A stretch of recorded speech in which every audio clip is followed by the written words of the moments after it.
Aloha and welcome to Truth in Movies. I'm JayDreamerZ. Today we're breaking down the esoteric side of a classic, one of my favorite movies, Monty Python's Search for the Holy Grail.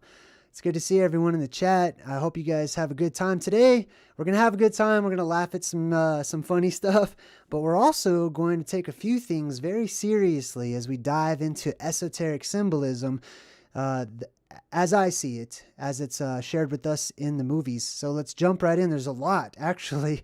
You might not think there's a lot in this movie. It's one of the reasons why I chose it, because it's so entertaining that sometimes we miss some of those breadcrumbs. So Monty Python and the Holy Grail. This is your classic King Arthur story as well. For those of you who didn't know, we start off, they show some credits. A long time ago, they used to show credits at the beginning. But at the bottom, the credits are all messed up. Whoever's putting the credits is also putting in these little messages for us. And it says, why not try a holiday in Sweden this year? So that's interesting that they put that. Why not try a holiday in Sweden? So in Proto-Germanic, the meaning of the word Sweden comes from sveba, which means free and independent.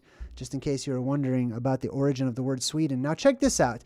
They go on for quite some time, putting these little comments in there, and then they change the person that did the credits, and now they start putting in this stuff where they have Ralph the Wonder Llama featured all throughout the credits at the very beginning. And I thought that was really interesting because I've seen a lot of llama symbolism in whenever, like, all throughout my research. And then the color scheme changed as well from to red and yellow. So let's check out the llama. What's the esoteric symbolism behind the llama? And why are we seeing the llama all over the place, right? Well, this is the llama. This is what you typically think of. It's basically a tiny camel, which is also important. Fortnite features the llama all over the place. Why? Why are these people choosing to show llamas? You know what I mean? Like, they're really not that popular in any place in America, at least that I've ever been. We have llamas and stuff, but they're not as well known as like horses and camels and things like that. We also have the symbolism of llamas being associated with the apocalypse itself.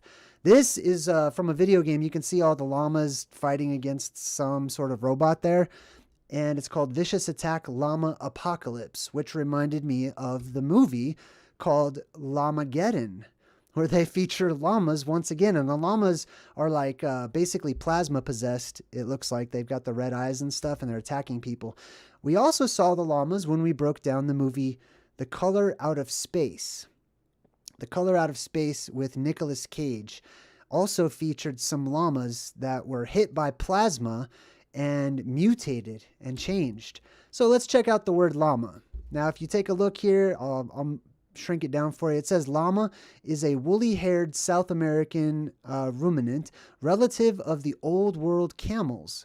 Okay, sweet. So we've got a camel connection. That's good, because the camel actually plays, or the word camel, or camel, or gamel, plays a huge part in the symbolism in this movie. We're going to find out. Remember the camel, and remember that. So if we look at the etymology of the word llama, we find out that it actually seems to stem from the Latin word flamma, which is a doublet of flamma, which means flame, as you can see right here. So the word llama, and actually it's really funny because when I Google, what does the word llama mean, you know, aside from just telling me, oh, it means this weird looking camel, mini camel or whatever. Whenever we Google that, a lot of people have asked that question. What does llama mean, right? In Spanish, they say como te llamo, and llama is basically spelled the same. It means flame. It's associated with fire or light, which is very interesting. Look at this. They put llama, 40 specially trained Ecuadorian mountain llamas, Venezuelan red llamas, whooping llamas, Chilean, etc. There's all this llama symbolism. Why did they choose the llama? Is it just a funny animal? Is it? Did I miss the joke? So, llama or flamma is also directly related to the word lamb. If you check this out, let's look at the word lamb. This is etymology. It's the study of the roots of words and how they started. Where did the words come from, right? So let's look at lamb. Lamb also has some symbolism and is also connected with the apocalypse if you've read the Bible. So lamb, it says Old English. It comes from lam, lomb, lemb. And if we go down a bit more, it says in Middle High German, lamp. Lamb is actually lamp. Lamb means light. It means lamp. And the lama, which was actually flamma, which meant flame, that F, when you go far back enough in time, it was actually the hook. It was a vav, and it meant of thee. It's vlamma, or of the flame, of the light, which is exactly what the word, like just like in that one movie where the guy's like, I love lamp, for no reason, right? Now it's starting to make sense. The llamas have a very camel-looking face, which kind of blows my mind because camels are basically giant versions of the llamas, or vice versa. But keep this in mind. Keep the camel and the word camel in mind because it's going to come into play with King Arthur and his Kniggets. All right. Also, we've got a holiday called Lammas. Llamas, basically. Llamas, like more than one llama, or more than one flame, more than one light, more than one fire. And it says here, occasionally, it's this holiday, which is celebrated by both pagans and Christians, which is very interesting to me as well. It's occasionally spelled Lambmas, or the Mass of the Lamb, or the Mass, or the gathering of the lights. Interesting. All right. Oh, here's a llamas blessing. This is one of the blessings that's said during this particular holiday. We just passed this holiday too, for those of you who don't know, but it says hoof and horn, all that dies shall be reborn. Corn and grain, all that falls shall rise again. Interesting. So now we've got some resurrection symbolism of the dead coming back to life, zombies, etc. That is actually going to play a big part in this movie as well, this concept of the time of no death. And I'll get into that more here in just a bit. And it's related to the apocalypse. So we start the movie off. This is great. We haven't even got to the title of the movie yet, and we already have a lot of information. England, 932 AD, otherwise known as the Dark Ages. Mystery, mysterious. What were the Dark Ages? Why were they dark? Typically, they would say that the time of the Dark Ages is approximately between 476 AD and 1000 AD. Now, keep in mind, there's opinions on both sides, when it started, when it ended, etc. But we're talking about the Dark Ages, a period of time where they say not anything is really known, not much is known, comparatively speaking, right? It was a dark age, informationally speaking. We don't have a lot of chronicles. We don't have a lot of history. However, we do have what's called the Anglo-Saxon Chronicles. This plays into the movie, and it's important because it's important for us to understand the times that King Arthur was living through as this movie is set, right? Now, I don't personally believe that King Arthur was a real live person or that any of his Knights of the Round Table were real people. To me, they're just like Buddha and Jesus, etc., and I'll explain why. But let's take a look at these Anglo-Saxon Chronicles just to get a feel for what was happening. Now, let me tell you about the Anglo-Saxon Chronicles, okay? Basically, during the late Middle Ages, I believe it was the late Middle Ages, they different friars and priests and religious Catholics and stuff, they went around from church to church, gathering all of their writings about history and trying to make a collection of them. So basically, this is a historic collection of things that were happening, at least to the Anglo-Saxons and related people during the time of the Dark Ages. So let's see what it says here. And I'll go ahead and read it if it's a bit too small. But it says, in the year 679 AD, the monastery of Coldingham was destroyed by fire from heaven. Interesting. So fire from heaven in 679. 979, it says, this same year was seen a bloody Velkin ofttimes in the likeness of fire. Velkin, oftentimes in the likeness of fire. Velkin, I'll help you out there. Velkin means vault of the sky. That's how they referred to the sky, was it being a vault, something physical that keeps in other things, right? So if we go back and read the rest of it, it says this same year, AD 979, was seen a bloody Velkin, or a blood red sky, blood red vault of the sky, oftentimes in the likeness of fire, just like the llama we said represents fire, or the flamma, the flame, right? The lamb. And that was most apparent at midnight. So in the middle of the night, the entire sky looked blood red to them. And so in misty beams was shown. But when it began to dawn, it glided away. There was these misty beams and a red sky. Interesting. All right, we move on. We also see, let's see, this was close to 1123, sometime just before that in November. And it says here, after this, there were many shipmen on the sea and on fresh water who said that when they saw on the northeast, level with the earth, a fire huge and broad, which anon waxed in length up to the Velkin, up to the sky. So it got bigger and bigger and bigger, this huge fire. And the Velkin, the vault of the sky, undid itself in 4 parts. The sky came apart, is what they're saying, and fought against this fire, as if it would quench it. And the fire waxed, nevertheless, up to the heaven. So some sort of light or fire went up to the heavens and got bigger and bigger. The fire they saw in the day dawn, lasted until it was light over all, until the light went everywhere, basically. All right, we also have in AD 774, this year also appeared in the heavens a red crucifix after sunset. The Mercians and the men of Kent fought at Otford, and wonderful serpents. Let me make this a little smaller. Wonderful serpents were seen in the land in the South Saxons. So at the same time, during this Middle Age, this is real. This isn't a part of the movie or anything. This is our real history, right? From the Anglo-Saxon and related types of people, right? So that it says this. Let's read this one again. In the year AD 774. This year appeared in the heavens a red crucifix after sunset, and wonderful serpents. Wonderful serpents. Remember that, the way that they're describing that, because that's going to come back. Wonderful serpents were seen in the land of the South Saxons. This is all plasma symbolism. It's electromagnetics, and they were describing it as best as they could, I believe. We also have in AD 806, it says a cross was seen in the moon. Let me make this one actually so everybody can see it here.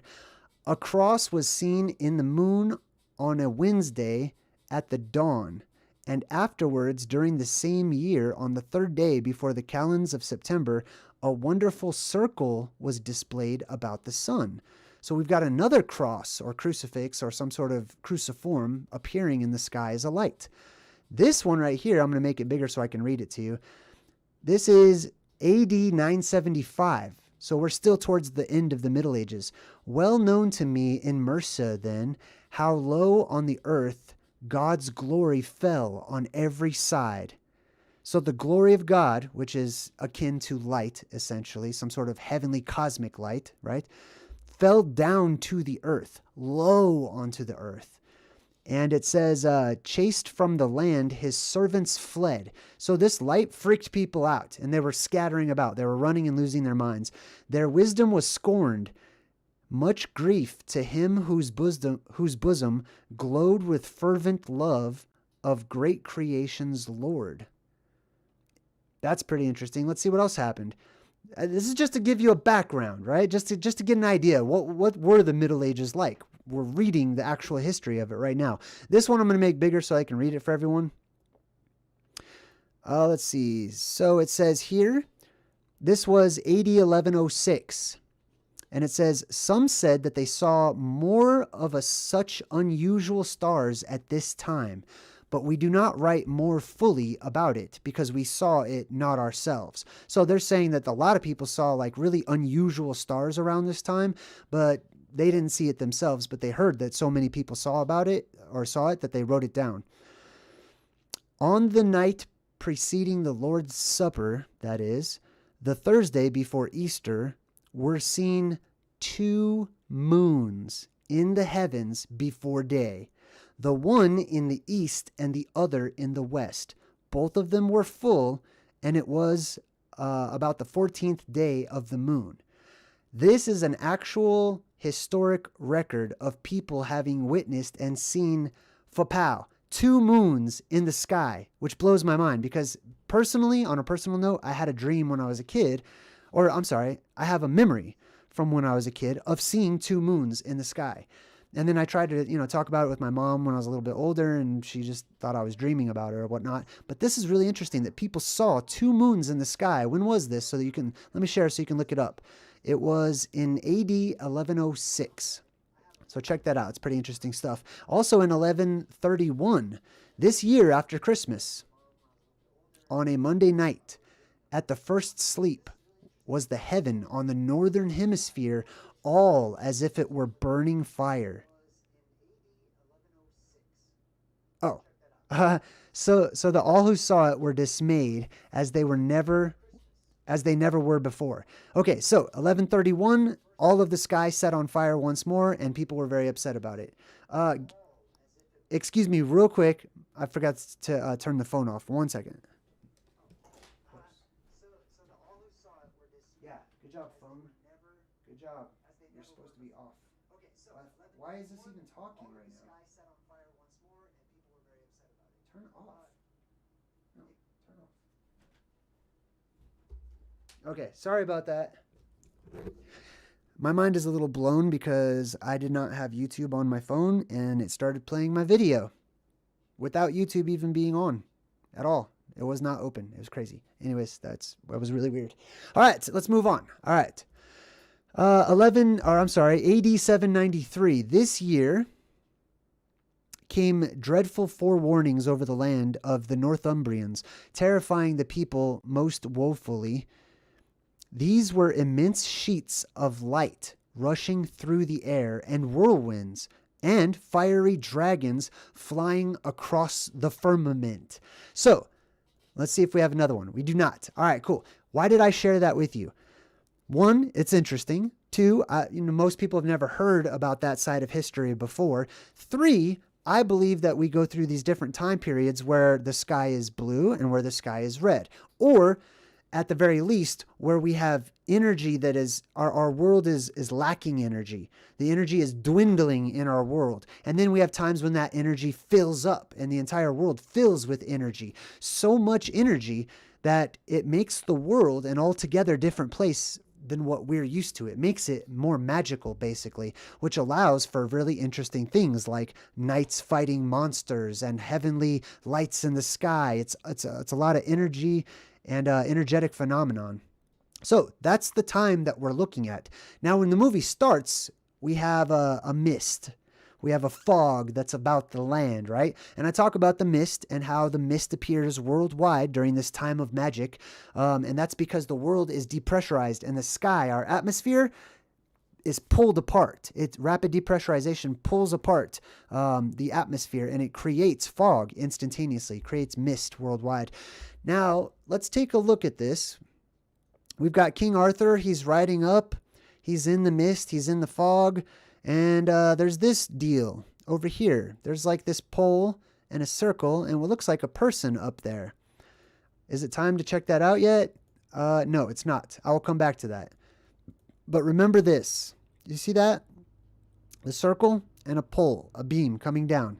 Very much symbolic of the beam of light that shoots up that fills the world with that magic or with that energy. It's the inner earth energy, or it's the spirit of the world, refilling, re-energizing our world. And this, symbolically, is the hole in the sky, the depressurization point up there in the sky.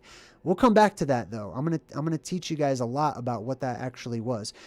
Then King Arthur, that was King Arthur, by the way. So this is King Arthur, right? This is a personified version of King Arthur.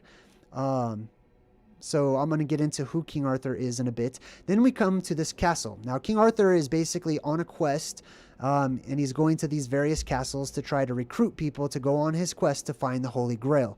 The quest to find the Holy Grail is the quest to find the Garden of Eden, the place where this light shoots out in mass, right? The place where there is typically said to be these 4 lands that are separated by these 4 rivers, and that those who live there, at least when this light is shooting up out of the earth, they develop longer lasting life.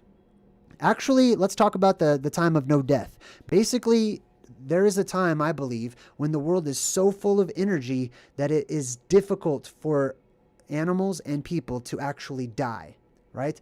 One of the reasons we die is because we run out of energy, right? Or the brain stops functioning or whatnot, right? But we're energetic and we are electrical.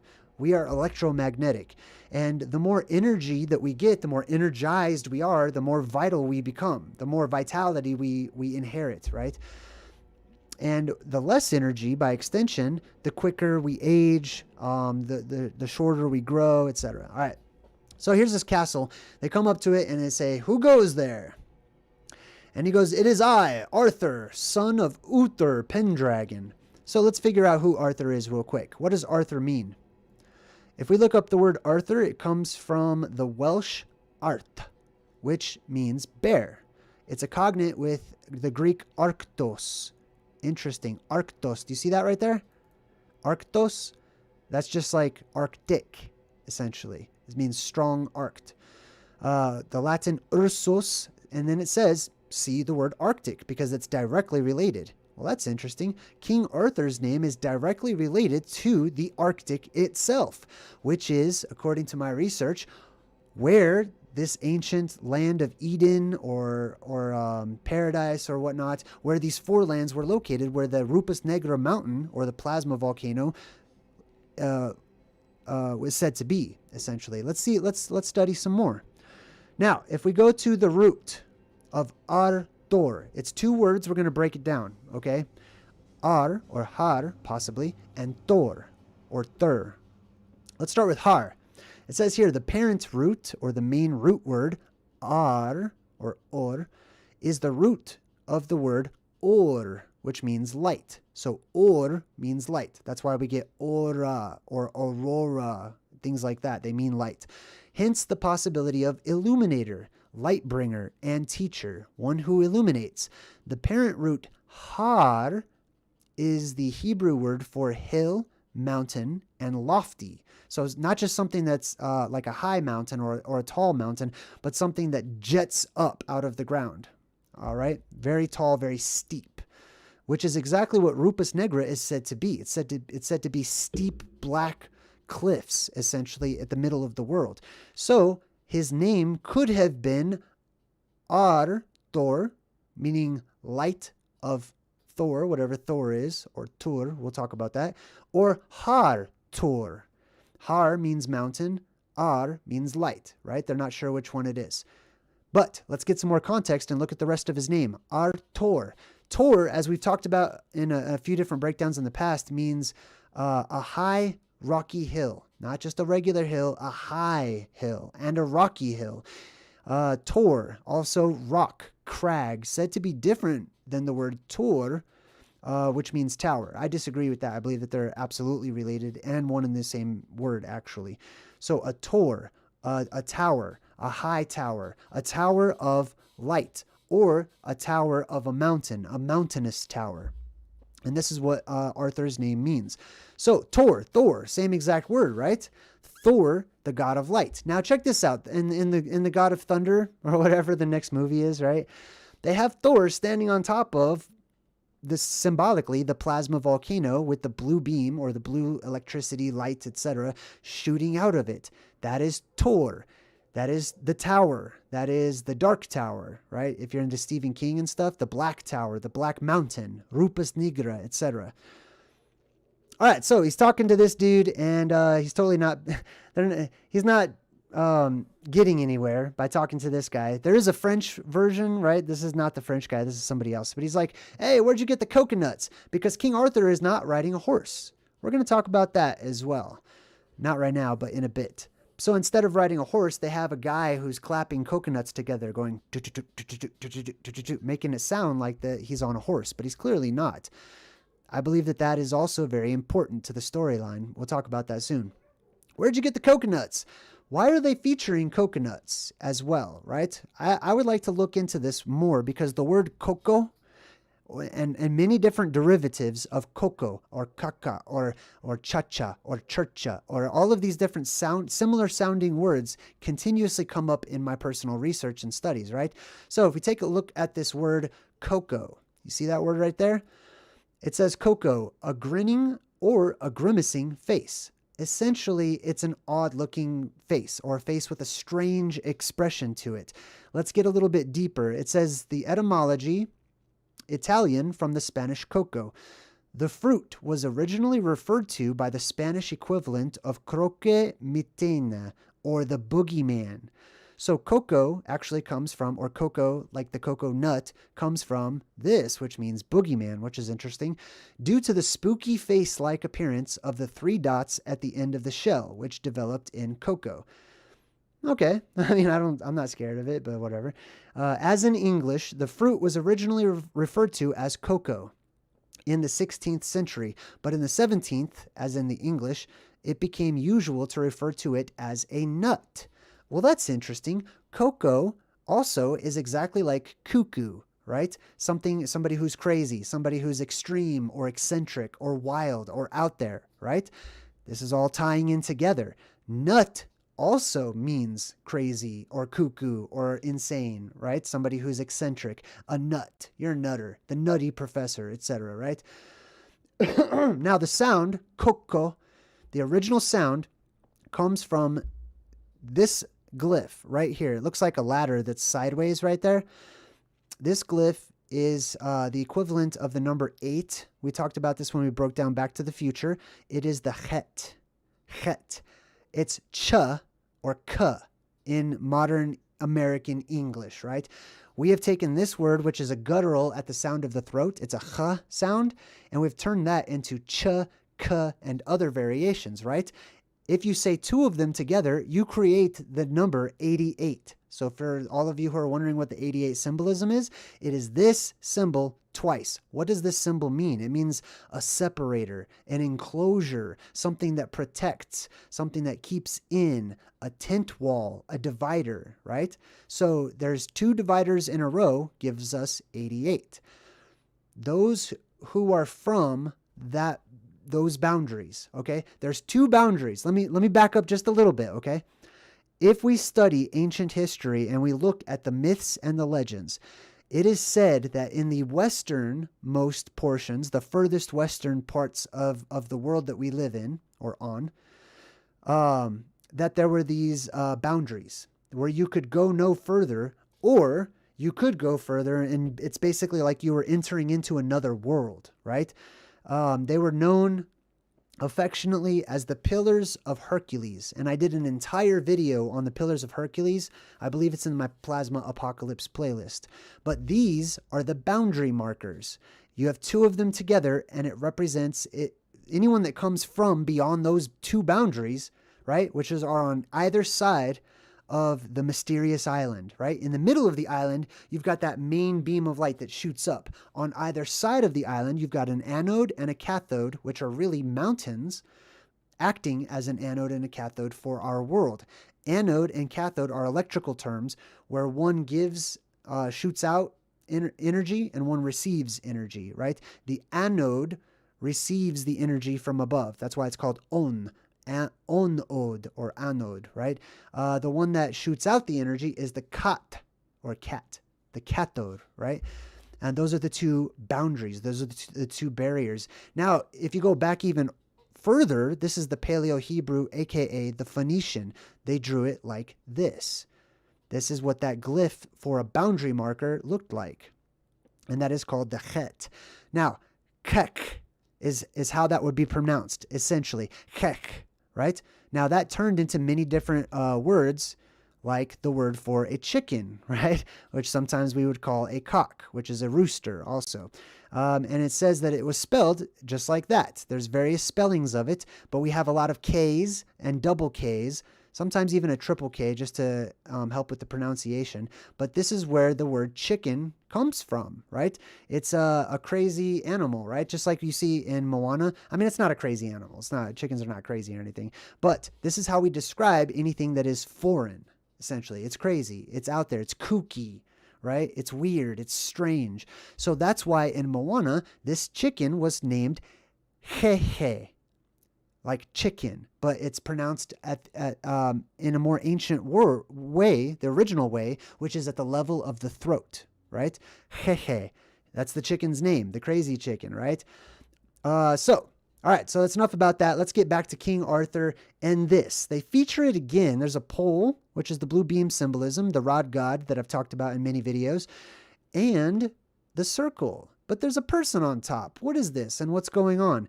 This is a torture device. Let's talk about torture and the Middle Ages, right? This is really weird to me personally that they had all of, like torture was such a common occurrence. That's pretty strange in our world today at the very least, right? I mean, we've got other ways of torturing people with our mouths and how we talk to each other and the things that we show each other and all that fun stuff. But they physically tortured people, it seems like a bunch if we look back in our history, and it seemed to kind of be okay with everybody. So this torture device was called the breaking wheel. Let's check it out. This one right here, let me zoom in on it. You can actually see that there's people up there that seem to be like dead or dying, and they're hanging on this wheel in the sky. Another wheel in the sky symbolism. Let's check out some more images. We've got here the execution of Peter Stump involving the breaking wheel in Cologne, which I believe is in Germany. Let's take another look at this picture, right? And this is all in Monty Python. This is very funny. They're making light of history, but we can shine the light on history. See how various people are tied down to these wheels? This is what they did before they put the wheel up on a pole and stuck it up in the sky. They took people and they used the wheel to break them. That's why it's called the breaking wheel. This huge wheel they used to crush their bodies, to mutilate and mangle and distort them. There's many different pictures and examples of this breaking wheel. Some of it's drawn artistically. Let's take a look at this one. This guy, it shows you that there is somebody who's in trouble. They're on the ground and they've been stretched out on this X. They take the breaking wheel and they basically slam it into their bones, their shin. If they were really bad, they would start at the bottom of the body, like the feet, work their way up to the legs, break the arms, and they would break right in the middle, right where the biggest, strongest parts of your bones are, which completely breaks you and leaves you looking like a human noodle, basically.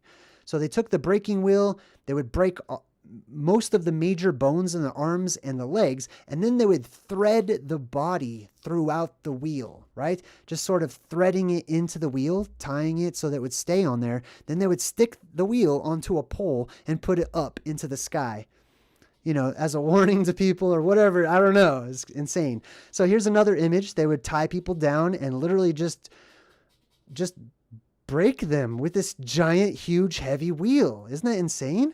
Here is a church. This is an old Catholic church. I'm gonna tell you some more about who this church is named after in a bit, but let's take a look at this.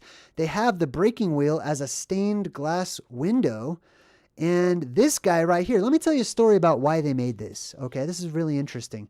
So they had the breaking wheel, and this was something that the church would do from time to time when they found some bad guys, right? And they found people that were guilty of murder or whatever. A long time ago, there was two guys, right? They went off into a forest somewhere, and only one of them came back. This guy, he's the guy that came back.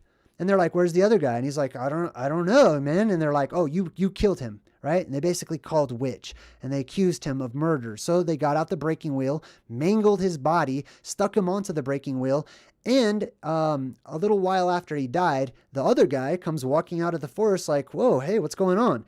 And all of a sudden, all the people are looking at the church like, not cool, right? So in order to commemorate it and to basically apologize and memorialize this guy, or that guy, they made a stained glass window out of it. You can see the other side of the window. This is what it looks like when you're on the inside of this church building. It looks just like that.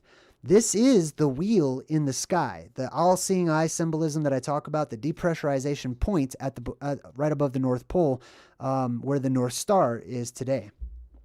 And this symbolically is the plasma that is swirling around just on the other side of our sky or our stained glass window or whatever. And it is swirling around as it comes down and grounds itself to the earth during these cataclysms, right? Now, this represents the one who actually died, but it also represents a martyr, right? There is a very popular Christian martyr who was shown fighting the dragon quite often. His name is Saint George. You may have heard of him, or you may have heard of the expression George versus the dragon, George and the dragon. Do you see? This is a very popular story about George fighting the dragon, and many people over in Europe will be more acquainted with this story than people here in America, I believe.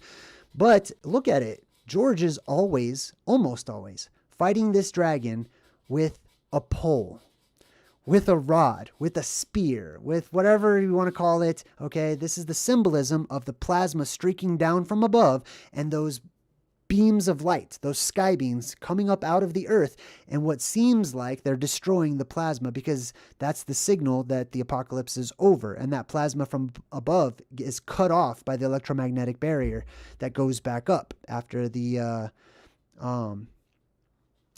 polarity shift or whatnot, right? So here is George.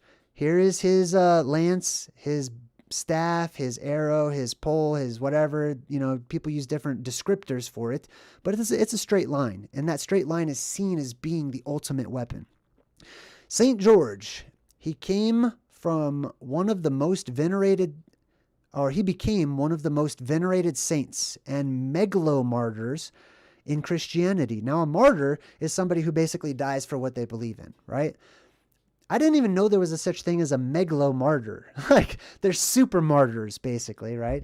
It says that he has been especially venerated as a military saint since the Crusades. That's the time that we're talking about right now. Now, I'm going to read this to you. It says, George, a military leader under Dacian, king of the Persians, inaugurates his 7 years of torture by boldly coming forward to confess his belief in Christ. Time out, real quick. First, the story goes that George, the saint, right, that he was persecuted because they found out that he believed in Christ, right, and that they wanted him to renounce that belief. And so he said, no, I'm not going to do it. So they just tortured the heck out of him. There's way more to this story. Also, the word Christ is akin to the word light, just like lamb and just like lama and things like that. So as Dacian is preparing to persecute Christians in the area, Dacian gives the order, and George is stretched out on the rack, ripped to shreds with fish hooks, harnessed to machines that draw him apart. And then he was beaten, after which salt was poured into his wounds, which was rubbed with a haircloth. He's then pressed into a box and pierced with nails, impaled on sharp stakes, plunged into boiling water, and his head is crushed by a hammer, all to no avail. He did not die. Like, I feel like that deserves a moment of silence just to get the wheels going in the head. Let's assume that the story's true, right? What conditions must have existed to make it so that this person is not dying and they want him to die? It's basically just a really serious form of torture, right? All to no avail. Let's keep reading.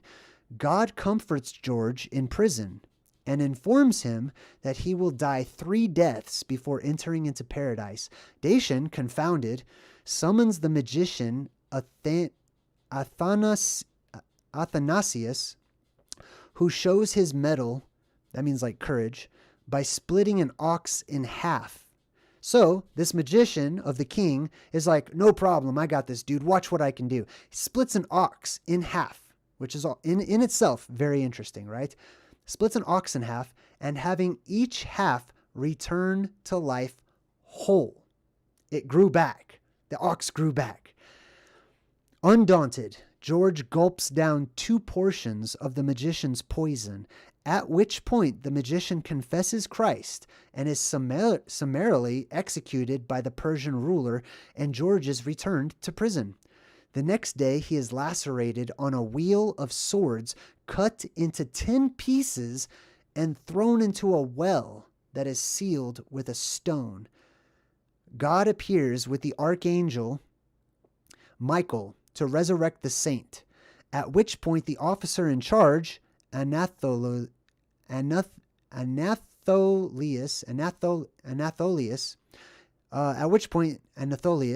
is converted, and nearly 1,100 soldiers and one woman, all of whom are immediately executed. So these people all believe in the same God because they're like, wow, this guy's not dying. This is insane. Okay, yeah, we're going to believe in that God too. So what else happens? Dacian redoubles his efforts. George is tied to an iron bed. Molten lead is poured into his mouth and his eyes, after which 60 nails are driven into his skull. He's hung upside down over a fire with a stone tied around his neck. He's shut into the revolving belly of a metal ox, which is filled with swords and nails. By the way, that's very real. All of this is very real methods of torture and death that they prescribed for people, right? Yet again, at the end of the day, the saint goes back to prison. He does not die. To die his second death, George is sawn in two, boiled to bits. Just before he's buried, God, good to his word, resuscitates him after 5 days. In addition to his own resilience, George's miracles include changing thrones into trees. Interesting. So he has the ability to change physical matter into other physical matter. Reviving oxen, so he has the ability to make the dead come back to life. Healing a sick boy, and resurrecting and baptizing men, women, and children who have been dead for centuries. Now, on one hand, I'm going to say that this is all very much blue beam symbolism, that what happens to the blue beams or the sky beams that shoot up from the inner earth, or that accumulation of vril, as some people used to call it, shoots up into our sky. This is a personification, which we do quite often, right? We take cosmic things that we see up in the sky and we tell a story about it, but we have to personify it so that the story makes sense, because many people don't understand what cosmic electricity and plasma and stuff like that is, right? So on one hand, it describes cosmic events that are happening. On the other hand, this also matches up with what I call the time of no death. That is the time just after the apocalypse, when the blue beams shoot out from every inner earth entrance and exit in our world, the main one at the North Pole, and fill our world with so much life, invigorating everything that it is impossible to die. You cannot die. The Bible says some people will be so upset and terrified that they will rather be dead, and they will try to kill themselves, but they won't be able to. It's a time of no death. Phew! Is this Monty Python? Are we still talking about Monty Python? This is insane, right? Let's continue on, though. Let's continue on. It's all related. Despite fastening a glowing iron helmet to the prisoner's head. And by the way, this is all, various elements of this and his torture are reflected in many of our movies. Sometimes they take one or two of these things that happen to St. George, and sometimes they take many others, right? For example, the man in the iron mask and stuff like that, right? Attaching it to the prisoner's head, tearing and burning his body some more, and executing George a third time. Dacian fails to move the saint to sacrifice to Apollo, and tries verbal persuasion instead. So after all of this, he starts talking to St. George, and he's like, come on, man, just do it, you know? When George appears to consent, the delighted king invites him to the palace for the night, during which the saint surreptitiously converts Dacian's wife, Alexandra, who is later executed as a result. That's pretty, man, wow. That's amazing. Just people believing, or their perspectives being different than other people's perspectives, and they're all being murdered for it. It's pretty serious. I believe it deserves a second look in our history. George, in the meantime, goes to the temple of Apollo, whose statue promptly leaves the temple and confesses his fraudulence. The saint stamps his foot, and the ground swallows up the false god. Exasperated, Dacian pronounces George's death sentence yet again. Before his execution, though, George prays and intercedes for those who would remember his name and his feast day.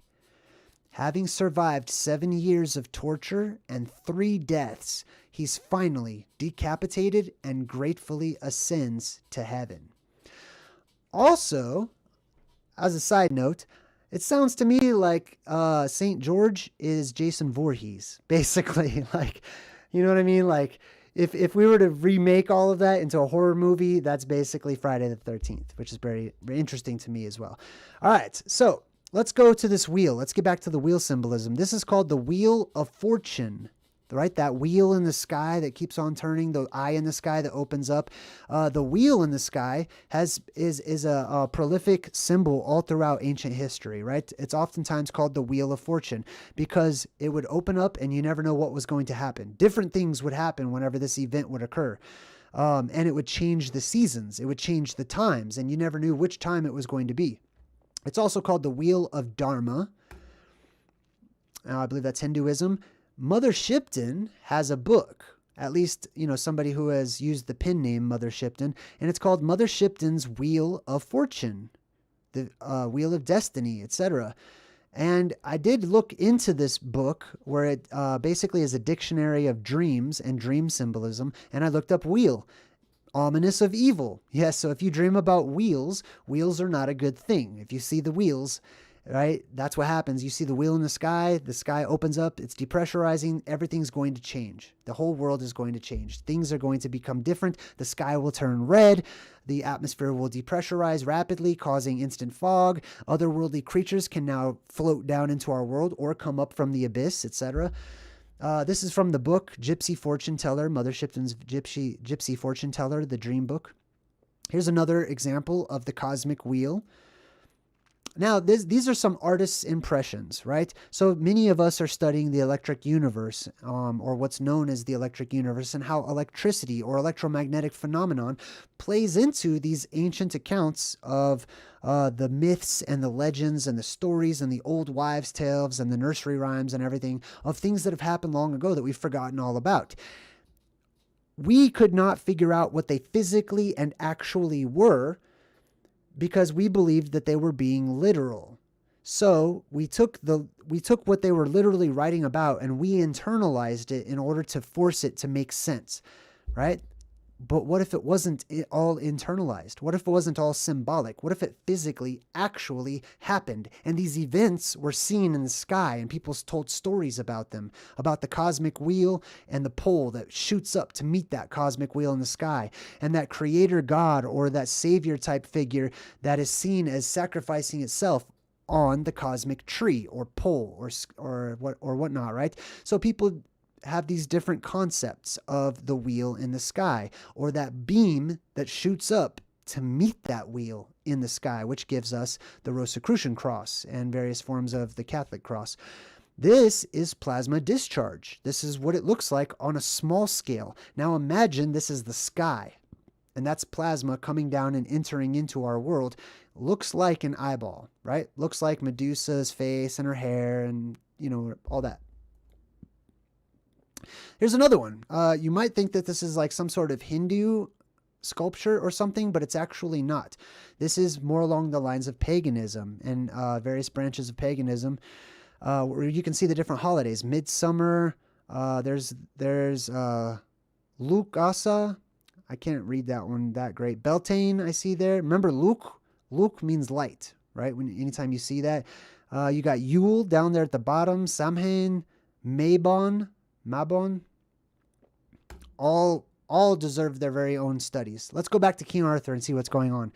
All right, so King Arthur continues his journey. He's like, forget the people at the castle. They're not listening to me. And he gets to these slave people. All of the people who are not royalty in this movie are constantly digging in the mud. They're always seen as being in the mud. Mud is also a huge part of this whole Middle Ages concept, right? Everything was very dirty and muddy, etc. And they portray that here in the movie. So he starts talking to these peasants, as he calls them, and he's very, very much holier than thou, okay? Because he literally represents Mount Meru. Okay. And so he kind of is holier than thou, like basically. It's the holy mountain, if you don't know, right? I have a whole section on the holy mountain in my website. If you want to check out JayDreamerZ.com. I have whole sections on the North Pole, on the blue beam, on the plasma, on the holy mountain, etc. So they're like, who are Britons? Who is a Briton? He says, we all are. We're all Britons, and I am your king. So what does the word Briton mean, right? The word Brit is literally translated as circle, ring, or chain. From these senses, Brit derives its main meaning of a covenant, a promise, right? Just like when people get married, you put a ring on the finger, it symbolizes ownership and slavery, basically. Also, a long time ago, slaves used to get their ears pierced, or people would pierce their animals through the nose or whatnot, or in their ears. And that's where the piercing started. It meant that you were a slave, basically. It meant that you belonged to somebody else because you have the circle on you. And it represented a covenant or an agreement, right? So the Briton are those of the covenant, or those who kept some sort of agreement, right? Now, if we read in the book of Enoch, it's interesting to me that there is an agreement and there is a covenant that is made, but it is by the fallen angels. They all get together and they're like, hey, we should stay here and we should totally just be a part of this world and teach all these humans and stuff, all of our advanced sciences, which was a huge no-no to the space cops or whatever you want to call them, the good angels or whatever they're out there. That's one of the rules. You're not supposed to interfere. When you come into a new world, you're not supposed to change it and manipulate it or try to hurry up its technology, right? Seems to be one of the space rules to me. All right. For the word Britain, this is Edom Online, by the way.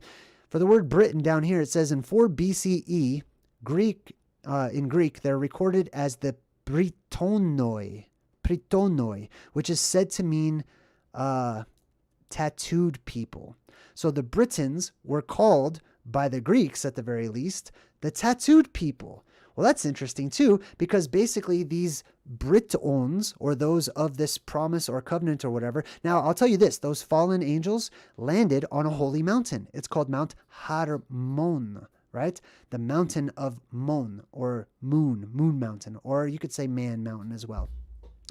Interesting. Let's move on. So King Arthur's starting to get into this political argument, or he's drawn into this political argument with the peasants, and he's not even trying to argue. And he's like, I am your king, right? And they're like, king? I didn't vote for you. And he's like, you don't vote for kings. And they're like, how did you become king then, right? This is very logical, right? If you just see some dude walking around, he's like, I'm your king, by the way, do what I say, and you have not given into that consent, and that's not your way of life, it's a very strange thing for you to hear. So they're like, how'd you become king? And they're waiting on some sort of reasonable, rational explanation on how he became king that involves everybody, because he's the one that controls everybody. So they figure, these people down in the mud, that there's some sort of reasonable, rational explanation. So let's listen to King Arthur's explanation on how he became king, which is not too far from how modern kings and queens say that they deserved their role, their position. So he says, the Lady of the Lake, her arm clad in the purest shimmering samite, held aloft Excalibur from the bosom of the water. All right, time out. So there's a lady in a lake holding up Excalibur, this sword, from the water or whatever, and she's going to give it to King Arthur and say, you need to be king or whatever, right? Which is very interesting. But let's check out Excalibur. You've all heard of Excalibur. At the very least, the place in Las Vegas, that looks like a castle, right? Excalibur, the sword, the magical sword of King Arthur or whatever, right? What does that mean? What does Excalibur mean? We say that just like we say many other people's names, but we don't know what it means. We don't know the origin. We don't know the descriptor. What does that describe? What is it talking about? What is Excalibur? Let's break it down. It's the sword in the stone. The sword that no one could pull. No one could get to come out of the stone except for the rightful king, somebody who is pure of heart, right? Usually the stone is seen as being a black stone, by the way. So let's break down the word Excalibur. Let's start with the word X. X means out of or from. Also means upwards. Hey, thanks for the donations, everyone. I super appreciate you all. 4jacks. So X, something out of, something coming up out of, right? Okay. Kali, X Kali, that's the next word, right? Kali means it's from Sanskrit, Kali, which literally means the black one. Mind blown already. Something coming up out of the black one. Okay, and it's a sword. All right, I already know where it's going, but let's continue on. Excalibur, right? What does burr mean? If we look up burr, it doesn't just mean like, ooh, I'm cold, burr, or whatever. It comes from the Proto-Indo-European root word, Proto-Indo-European bars, which means bristle. And it says, go see the word bristle. So if we look up bristle real quick, it says Sanskrit word meaning point or spike. A point or a spike. X out of the black one, point or a spike.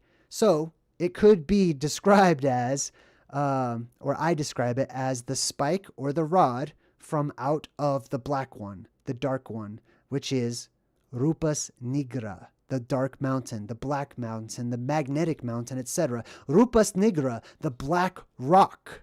A phantom island was believed to be a 33-mile wide black rock.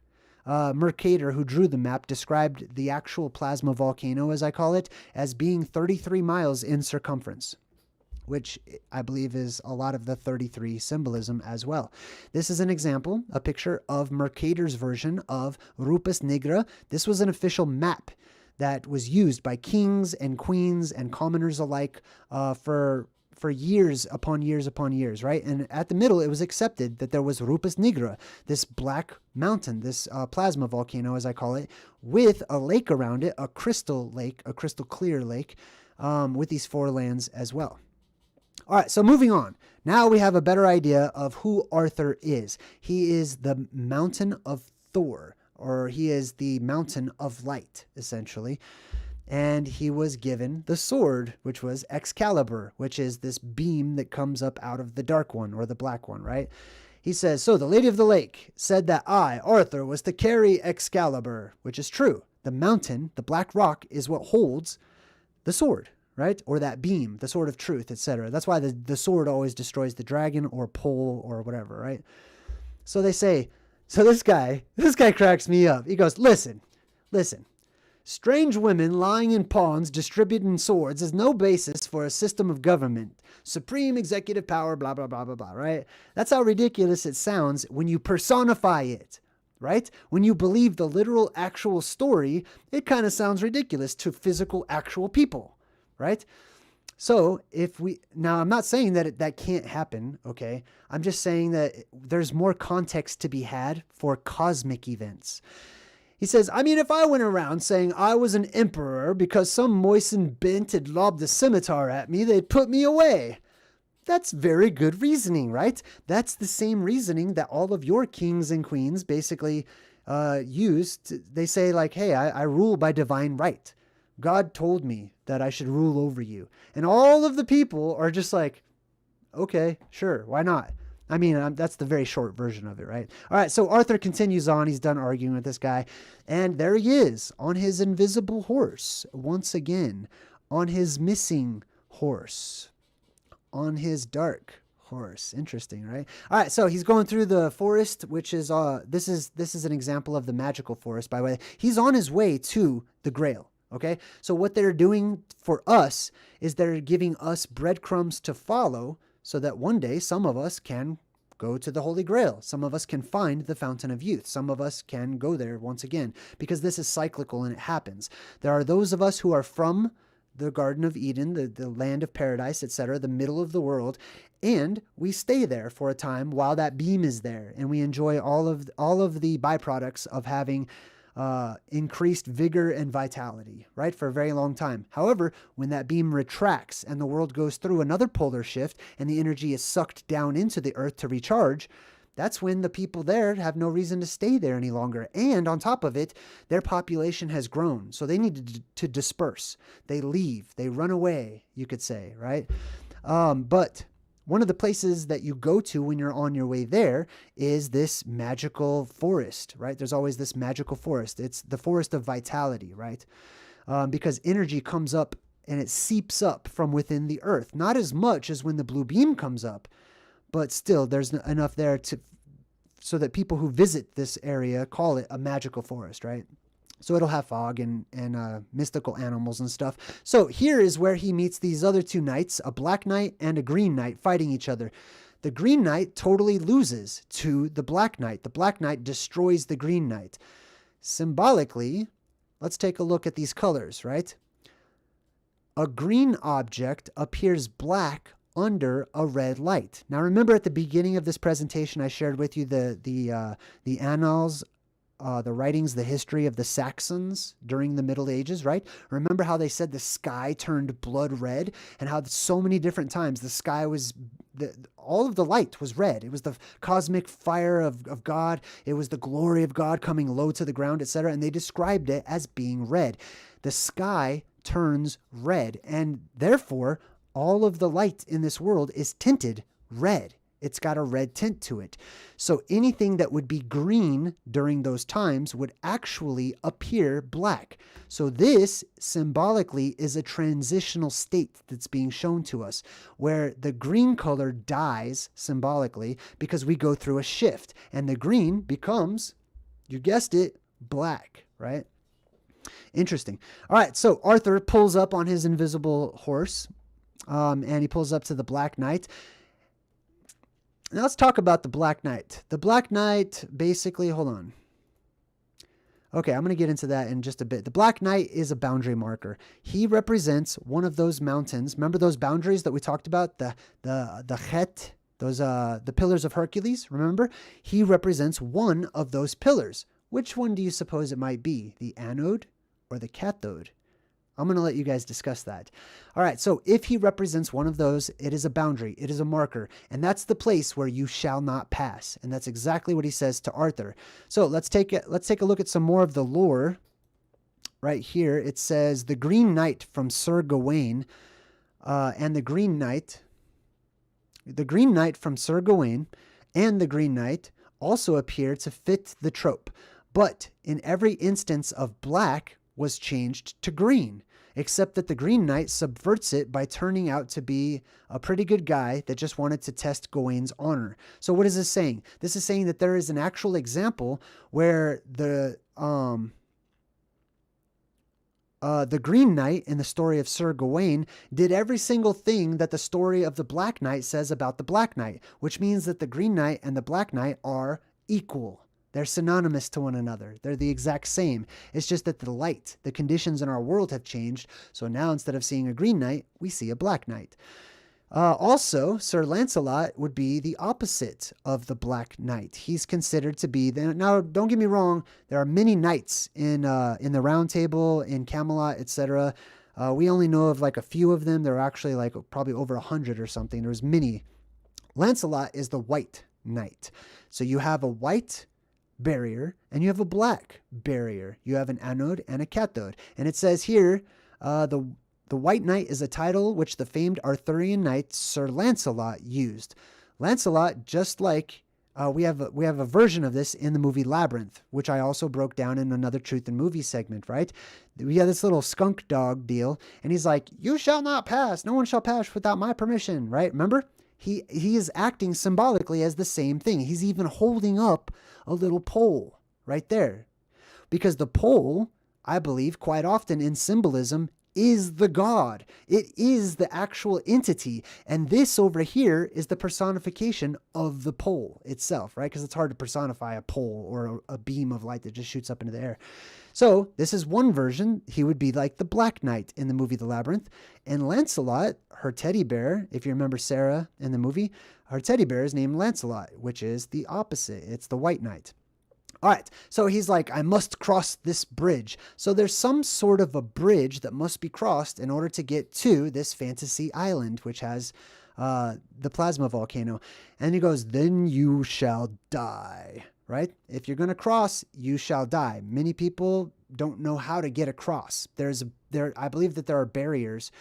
And I think that it's possible that they're energetic barriers. That's why it's so important to get your energy right.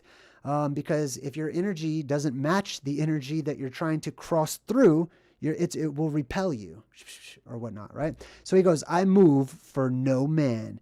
If he is a mountain, right? And this is just symbolic, the whole him being a human thing, then that's correct. He moves for no man. It is a marker. It is a pillar of Hercules that is established and it is set there, right?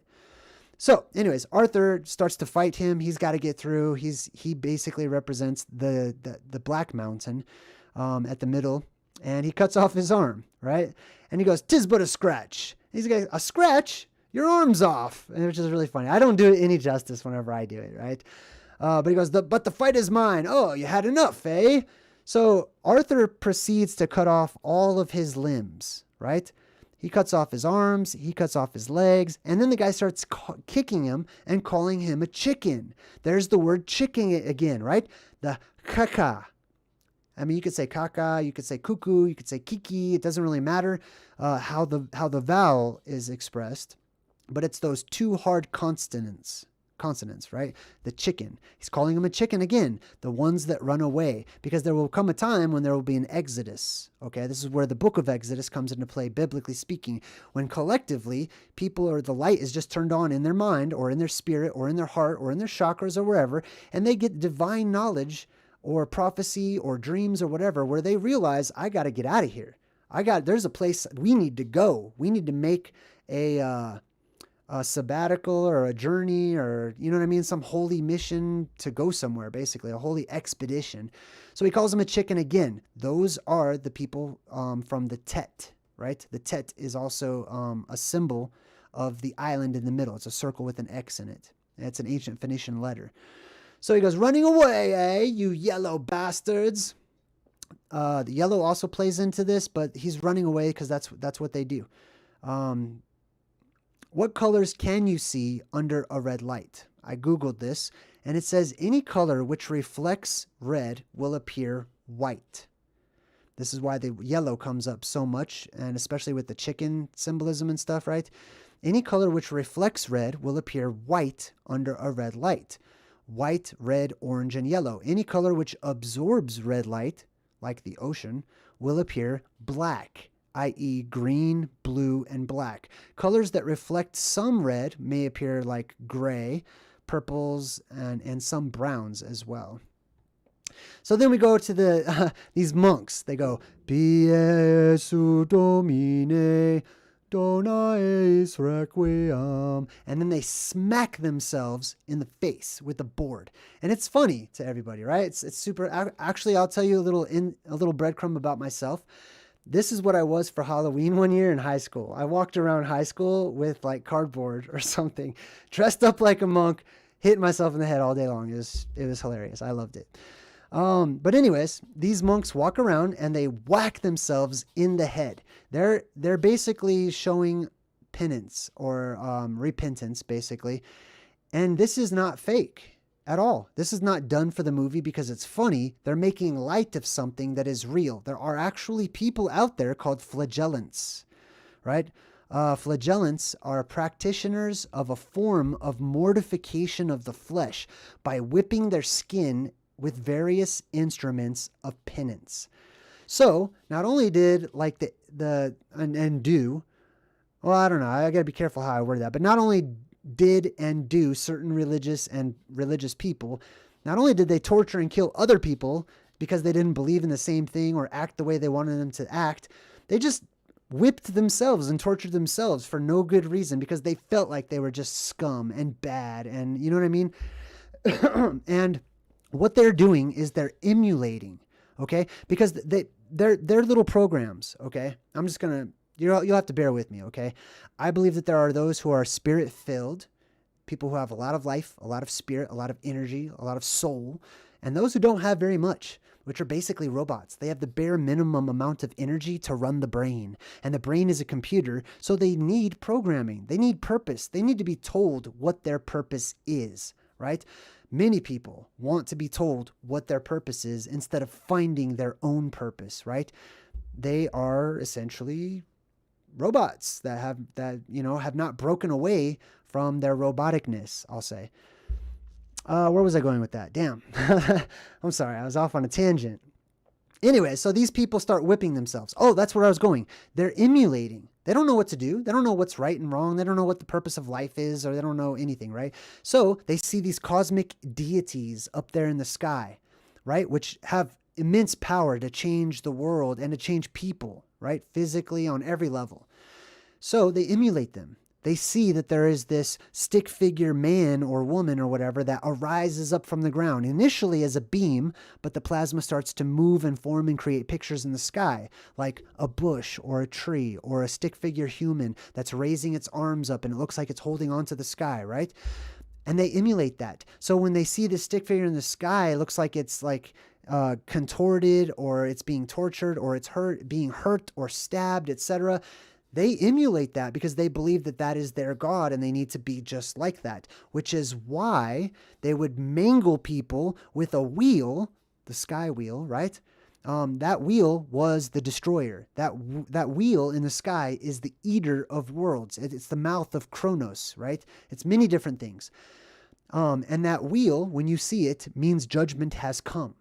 That the world is going to be judged, that the dead will come back to life, that people will get sucked up into the sky. And while they're up there, during a time where energy is just filling this world, they're not able to die.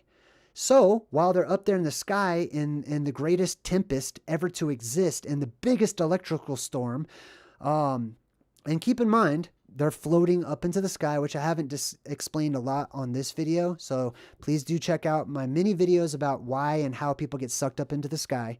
But they're up there in the sky in the whirlwind and the tempest, and there's all this stuff that is crushing them and hitting them and running into them. I mean, all of the world's things are getting sucked up into the sky and spinning around in this tempest.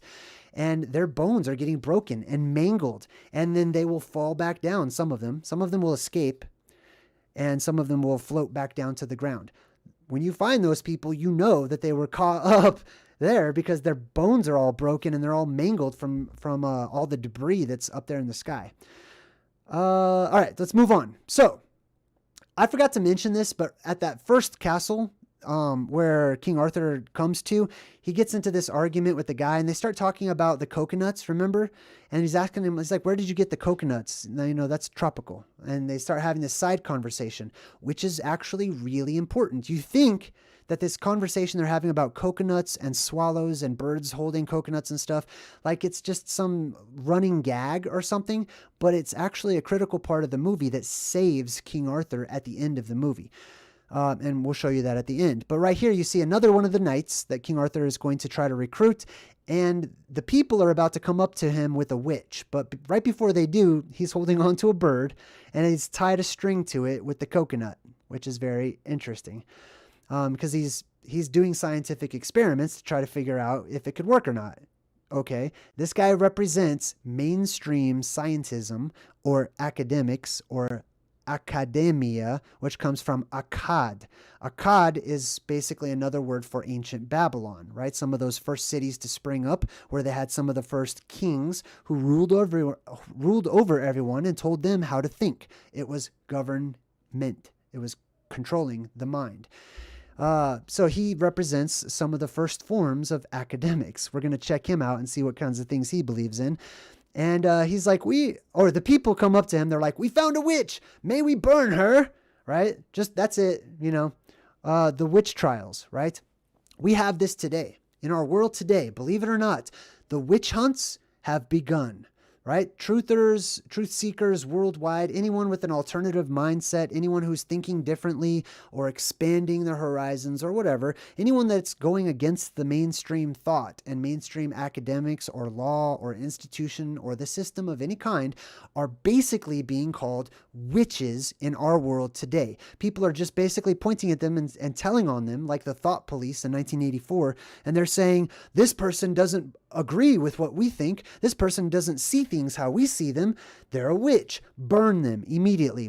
So the academic guy says, how do you know she is a witch, right? How do you know she's a witch, right? And they're like, well, look at her nose. Look how she's dressed up. And she's like, I'm not a witch. And he's like, but you are dressed as one. Okay. And they're like, she's like, well, they dressed me up like this. They made me look like this, which is exactly how many of us truthers feel, that we are made to look like witches, or made to look, which isn't really a bad thing in my book, but there's good witches and there's bad witches. But the rest of the world, the rest of society makes us, they dress us up as if we're these tinfoil hat wearing weirdos who are scary, and you never know what they're going to do. And, you know, basically they try to make it sound like we're dangerous because we have a different perception, a different worldview, actually. So they say, burn her. That's their answer to everything. Now, I will point this out. This is how you can tell the difference between those who are the remnant, or who have the remnant of the tree of life, right? The lost tribes that are out there of the tree of life, who have scattered about, and those who have the remnant of the devil, the red plasma that comes in, Santa Claus, Satan, etc., right? This is how people, in my mind at least, this is how they act. You know them by their fruits. You know them by how they act. They're contradictory. They're upside down. The things that they say and do don't make sense. They're not logical. They're not rational. The ends justify the means to them, and they have a very groupthink mentality, a very robotic-like mentality. All right, so anyways, they end up finding out that, you know, she weighs the same as a duck, and it's all ridiculous, the methods that they use to determine that she's a witch. So they carry her off to go burn her or whatever. Arthur comes up to the knight, and he's like, who are you who are so wise in the ways of science? Clearly he's not, right? And he says, will you join us at the round table? Now, this is also interesting as well. You see him bow, right? This concept of bowing before the Lord, or bowing before God, right? This is, I believe, there's an archaic old root and a quintessential reality to bowing before God. When the Lord makes his appearance, when God makes its appearance, or when these cosmic entities, or when this worldwide depressurization event happens and we see these cosmic lights in the sky, things happen to drop people down to their knees. Mostly the air is all being sucked up and away, and people can't breathe, and they're panicking, they're freaking out, and people get weak in the knees and they drop down. There might be more to it than that, but I can see where this concept of bowing before the presence of the Lord comes into play, because people drop down to their knees trying to catch their breath and other things. All right, so this is I don't know why I tossed this back in there, but that's another picture of the four lands in the middle of the world. And then he says, I W Sir Bedivere. All right, so let's check out Bedivere and let's figure out what his name means. There were many knights, but they chose these ones specifically, I believe, because of their names. So if we look up Bedivere, or we look up bed, right? Well, it's hard to see, but it says sleeping place dug in the ground. So Bedivere, his first part of his name, means a sleeping place in the ground. Not a bed above ground, but a bed in the ground. And by extension, a grave, right? Or Sheol, if you read the old Hebrew writings. So, Bedivere. Now, Veer is also written with a W. It's a double U or a double V, right? Or U, or R. I'm just kidding, not that one. We'll come to that one later. All right, Bedivere. Veer means, it's a mutation, a soft mutation of Gwir or Gwar or Gvir. There's different ways to pronounce that. And what does it mean? If we look it up, it says Gwir or Gvir means man. So Bedivire's name means grave man, or man who came up out of the ground. The bed of the grave, the ground, right? A man who came up out of the ground, essentially. All right. Now they say, the wise Sir Bedivere was the first to join, and then comes Sir Lancelot. So the first one to join King Arthur are those who come up out of the ground, is basically what I'm trying to say, okay? Symbolically, on the grand scheme of things, you've got the apocalypse going on. They come up out of the ground, or up out of the inner earth entrances, which Arthur himself represents. So it makes sense that Bedivere would be the first one to join them. He's the first humans that come up out of the ground. Next, we've got Lancelot. Lancelot's name is very self-explanatory. It means many lances. That's all it means. Many beams, many poles, right? And this is all cosmic, electrical symbolism. Then we've got Sir Galahad, the pure. And as you can see there, he's smiling and he's very happy and lively, right? Let's see what his name means and see if it matches up with his smile. So if we look up Galahad, or in Hebrew, Galahad,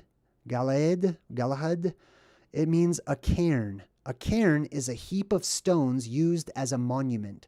So a big, huge, tall pile of rocks that is a monument for something. Gala, if we look up gala, if you've heard people going dancing at a huge gala or whatever, or a gallery, etc., right? The root from that comes from Gael, which means merriment, being happy, or rejoice and making merry. Gil in Galahad, right, or Galahad, means to rejoice. There it is right there. All right, then next on, we're going to move on to Sir Robin. Sir Robin, the not quite so brave as Sir Lancelot, right? What does Robin mean? Let's check that out real quick.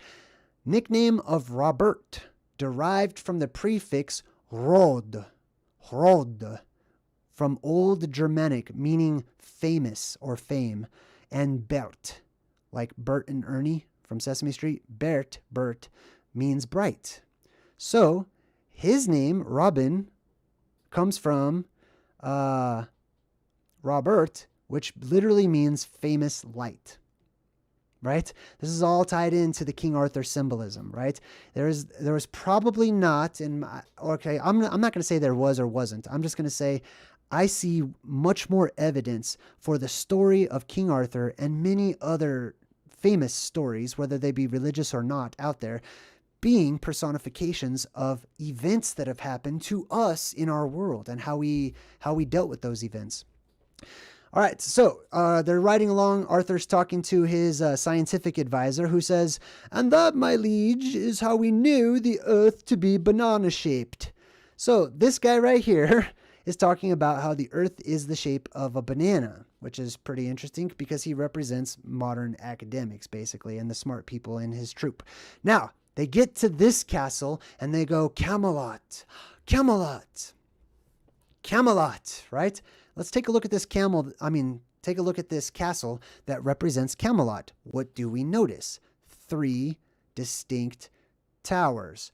The 3 beams that shoot up from the mysterious island and around it, right? At the North Pole. Camelot. Let's talk about Camelot. Remember how I said, remember the camel at the very beginning, and it's going to come into play? Let's talk about camel. Now, I'm going to easily break down Camelot. The OT, ot, is a pluralized suffix, okay? So it pluralizes a word. It means more than one, right? So more than one camel, whatever that is. The word camel comes from the word or the letter gimel, right? Gimel. And this is how it was originally written. This is the Nike swoosh. It is the letter G, and it is also equates to the number 3. So Camelot means many threes, or it could be translated as such. They put this swoosh onto a shoe because it literally is a foot. It actually represents feet, right? This is a picture of a leg in motion and a foot sticking out. Throughout time, the glyph and the letters kind of changed. Every time we have one of these little events, it seems like it affects our writing. But this is the earliest glyph. It looks like a check mark, and it was gimel. Gimelot means many gimel, many camels, you could say, but I don't think so. What does gimel mean? Well, let's take a closer look at it. Somebody online drew a great picture of a camel. They drew the ancient Proto-Hebrew or Phoenician check mark of the number 3 or the letter G. It's also the letter C. So A, B, C that's this right here. That's where we get the letter C. That's where we get G and all that stuff, right? So let's take a look at Gimel. Now, instead of G, it should just be G if it's G, right? But it's not. It's Gimel, which means that the word Gimel itself means something. What does it mean? It starts off with the G, which is the foot. Then we go to M, Gimel. M means water in the old language. That's why it looks like M. It looks like water at the top of water, right? So a foot, a water, and then the L. The L was a staff or a rod or a beam or however you want to see it. And it symbolized leadership, and specifically leadership that was seen as benevolent, and leadership that would teach people or guide people, much like the shepherd holding his staff and watching over and protecting and guiding his sheep or whatnot, right? But if we look at the entire word gimel, which is the root of Camelot, we get a sentence. All of this is context for a message, or what we call the word, right? Or a sentence. Walk, water, beam. Beams that walk on water, right? Or walk on water to the beam. This walking could also be implied as like destination or a place to go to or a meeting place, right? So walk on water, just like Jesus, right? Walk on water, beam, walk on water, staff, etc. Pole, whatever. All right, and then OT, this is just the Vav and the Tav, which together, right to left, mean something plural, like I talked about. All right, so then they have this whole Camelot song. I'm not going to sing the Camelot song. They eat spam and ham and Jamalot or whatever it is, right? And it's like, on second thought, let's not go to Camelot. So they're like, no, let's not go to Camelot, which is crazy because that's where the Holy Grail is, basically, is right in the middle of the world. At that Gimel. Oh, by the way, on some old maps, right in the middle of the world, at the very center of the North Pole, they'll actually write the letter G right there. Look for it. He goes, it's a silly place. Well, it is a silly place. Camelot, the Garden of Eden, the mystical, mysterious, hidden island or whatever, it goes by many names, right? Those inhabitants are seen as kooky people, as wild, as crazy, as different. Their vitality is on overdrive. They're very typically sexually charged and very strong and very outgoing and outspoken, because that's what happens when you have an abundance of spirit and light. You can't help it. So he says it's a silly place. It is a silly place compared to this place and compared to the outside world where we live now. Now they keep on walking, and the sky opens up, and a hole opens up in the sky where God appears. And he goes, Arthur, King of the Britons. And they all immediately hit the ground. Interesting, right? Maybe something happens, conditions change in our world that cause them to fall down. Earthquakes also will do stuff like this, and there's worldwide earthquakes when this happens too. So the Lord makes his appearance, the sky opens up, and then they stop. They're like trying not to look at him, and he's like, what are you doing? And he's like, I'm averting my eyes, O Lord. Don't look at the deadlights. Deadlights, boom, right there, okay? This is Pennywise. That's pretty much Pennywise's mouth when he opens it and you see those three lights or whatever, right? You're not supposed to look at the deadlights. The movies give us little breadcrumbs that some of us are going to remember, right? Whether it be through movies or whether it be through traditions or holidays or observances, right? We get these tiny little grains of truth, and we know there's certain things like you don't look at God. Why? Because you can become petrified. One, if that plasma strikes you and it's in the right place at the right time and the right amplitude and stuff like that, you can become petrified. Other things can happen too. Your skin could melt, and it could create strong bonds, which would petrify, or very loose bonds like hydrogen bonds, which make things more malleable and loose, but still connected like water, right? All right, so anyways, they avert their eyes. They don't want to look at the deadlights because they don't want to get petrified or melt, or another thing that can happen is it can possess you, right? The light from above, or that plasma that comes down, has a mission, and its mission is to go around and kill everything, to clean the world out, to start over and make room for the survivors. So that being said, there's something that I call plasma possession as well, where if you're one of those people that have a weak spirit, right? Those are the people I was talking about earlier that need to be programmed and told what their purpose is and stuff. And I'm super sorry. There are many of you out there that are wondering about your purpose. That does not mean that you're a robot and that you don't have spirit or anything, but it's whenever you need someone to tell you your purpose. That's whenever, you're more robotic. But anyways, they're the ones who are more easily possessed, basically.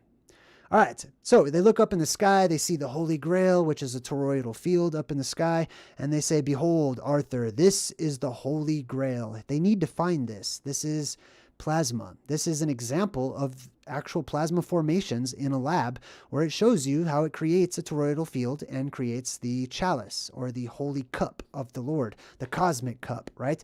Here's another one. This is the typical squatterman symbolism or glyph that you see carved into the rocks that the natives looked up and saw in the sky, so they etched it out into stone. I don't imagine they had a lot of paper and pins lying around after such a crazy worldwide electrical storm, right? Now check this one out. This one's interesting too, because this is another plasma formation where it shoots up and then it starts to branch out and do other things. It creates like a bush or a menorah. But look over here on the actual glyph on the rock. This is the Tet I was telling you about, the circle with the X in the middle of it. Interesting. All right, let's move on. Oh, well, there's some more examples of it too. So these are some artists' conceptions of the squatter man. The wheel in the sky is seen right there. This is the chalice of God. This is the fountain of youth. So, I mean, if you're one of those people that's interested in the fountain of youth and you believe that it is actually a real place and that others throughout time and history, transcending cultures and social norms and finances and everything, people, many people, most people at some points in time believed that the fountain of youth was a real place, that the Garden of Eden is a real place, and being such, we can get back there. So, Grail, let's look up this word, Grail. I'm losing my voice, might as well. All right, Grail. The original form is uncertain to them, right? The word is perhaps ultimately from the Latin crater, like crater, or a bowl, which is from the Greek krater, or kratos, like, you know, the video game, which means a bowl. But not just any bowl. It's a bowl especially for mixing wine with water. The wine is the wine of God. Dionysus, the god of wine, right? The sky turns red, blood red, like wine, right? And even the oceans were seen as reflecting on the very top. I mean, the oceans were basically black, but they had a slight reflection of the light coming from the sky on the very surface, which was red. So the black mixed with the red created wine, dark seas and oceans and stuff, right? But this was, the Grail was the place where it mixed water with the wine, right? All right, let's move forward. So crater also means a bowl-shaped mouth of a volcano. Interesting, the plasma volcano symbolism right there too. Gray. If we look up the word gray as in grail, right? Having color somewhere between white and black. The ash of an ember, something that is glowing. Dreary and gloomy. Having an indistinct, disputed, or uncertain quality. Now, if we apply this descriptor of gray to light, we don't have a lot of gray light, but what we do have that's gloomy and dreary and has like an indistinct, uncertain quality, and its light is neon, right? This is the sort of neon color or neon glow that shoots up out of our world. It is plasma, which also reminded me of The Sound of Silence, right? This famous song called The Sound of Silence. And he says, "In restless dreams I walked alone, narrow streets of cobblestone, 'neath the halo," the circle, the light circle, "of a street lamp," which is right where the pole is, right? "I turned my collar to the cold and damp." That's because of the depressurization and the worldwide mist. "When my eyes were stabbed by the flash of a neon light that split the night and touched the sound of silence." Now, welcome to the movie. Hey, everyone is just now joining us. We're watching Monty Python and the Quest for the Holy Grail. Can you believe we have all of that and we just got to the title of the movie? Man, let's do this. Let's take a quick break. I'm going to go grab some water because my throat's starting to act up a little bit from all the ancient languages and stuff and grails. And we'll be right back. We'll continue the rest of the movie. Thanks for joining me, by the way, and I'll see you guys in the chat in a bit.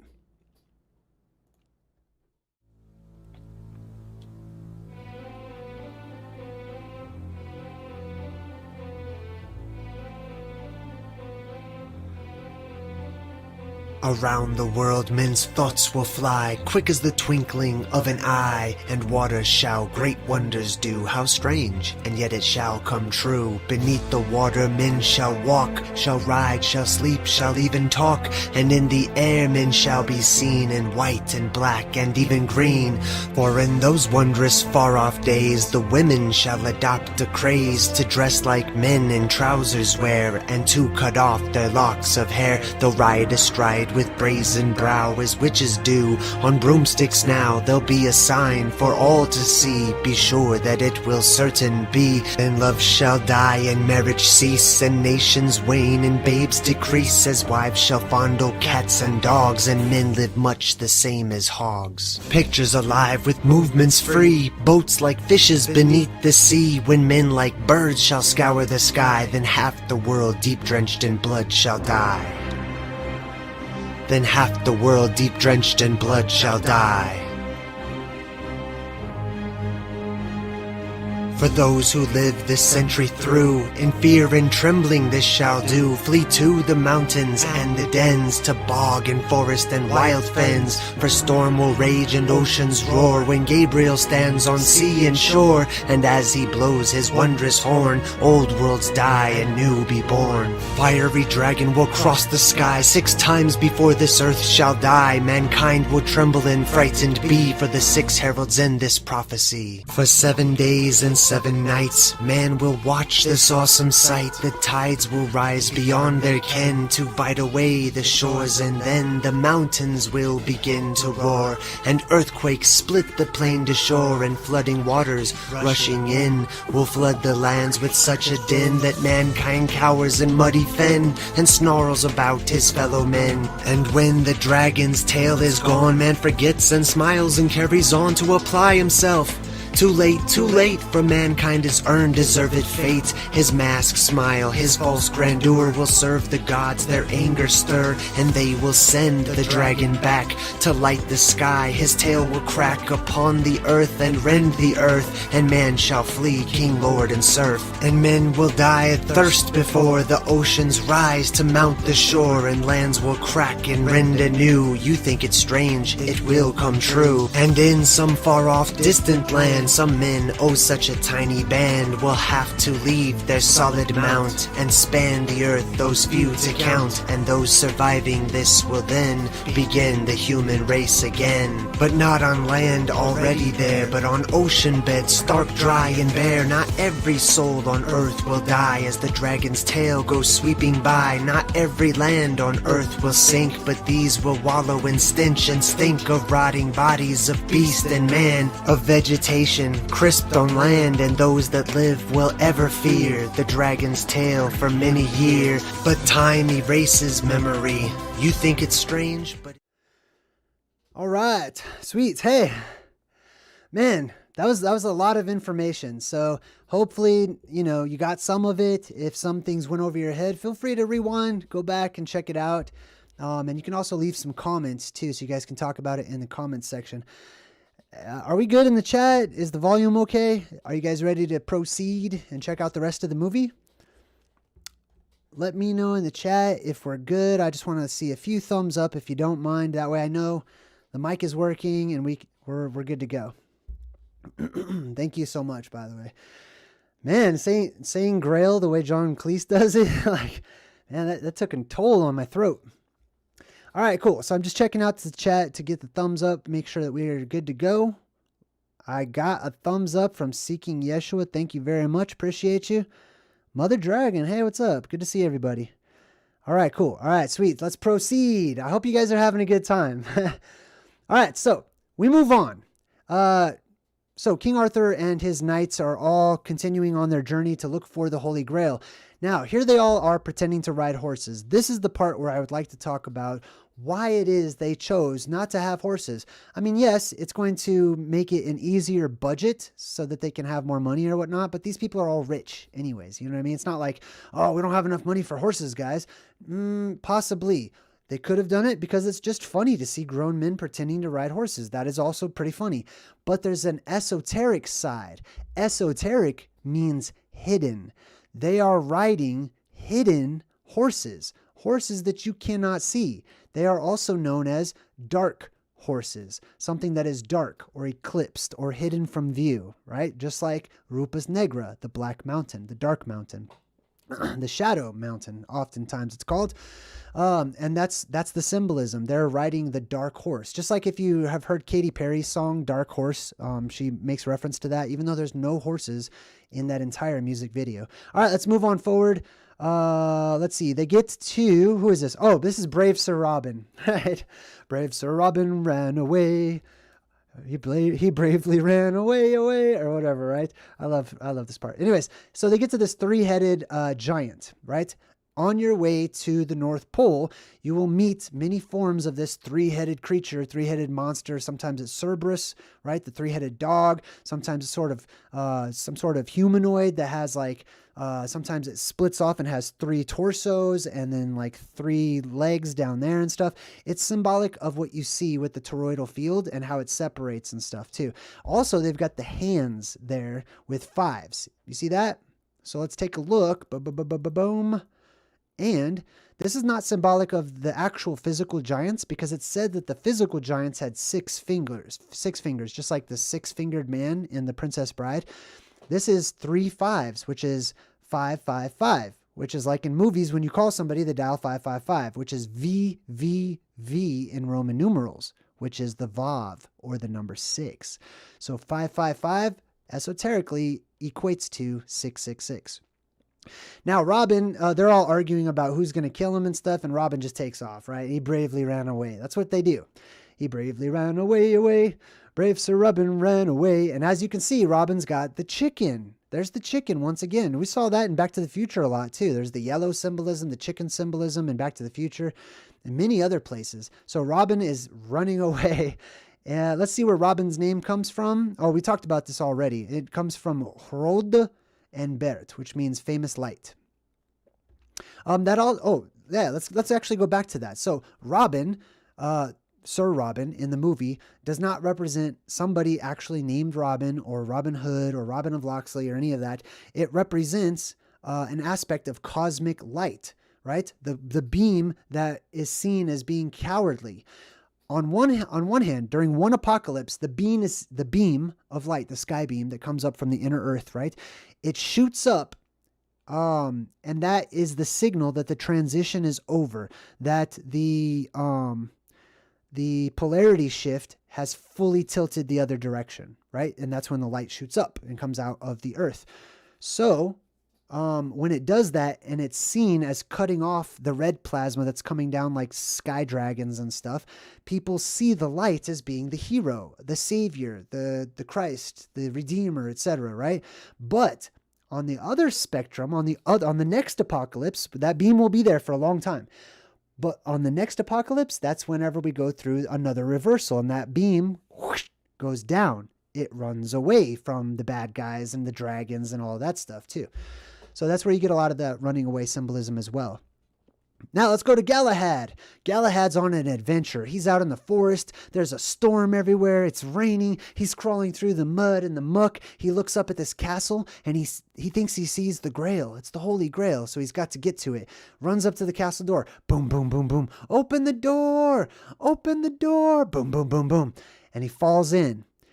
And then he's greeted unexpectedly by all these women, all wearing white, and they say, "Welcome, gentle Sir Knight. Welcome to the Castle Anthrax." Interesting. So some people may be familiar with anthrax, like there's like a poison or something, that they use in warfare called anthrax, and it causes boils on the skin. So one thing is there's an inside joke that's happening, right? And what they're basically trying to say is that if Galahad sleeps with any of these women, he's going to get an STD. He's going to get a sexual disease or something because they're all dirty or whatever. That's kind of what's implied, or that's what I'm getting from the movie. But there is an esoteric side to this, right? Of what anthrax represents and why this castle is called Anthrax. It means severe boil or carbuncle. And it's from the Latin word anthrax, which means a virulent ulcer or a viral ulcer.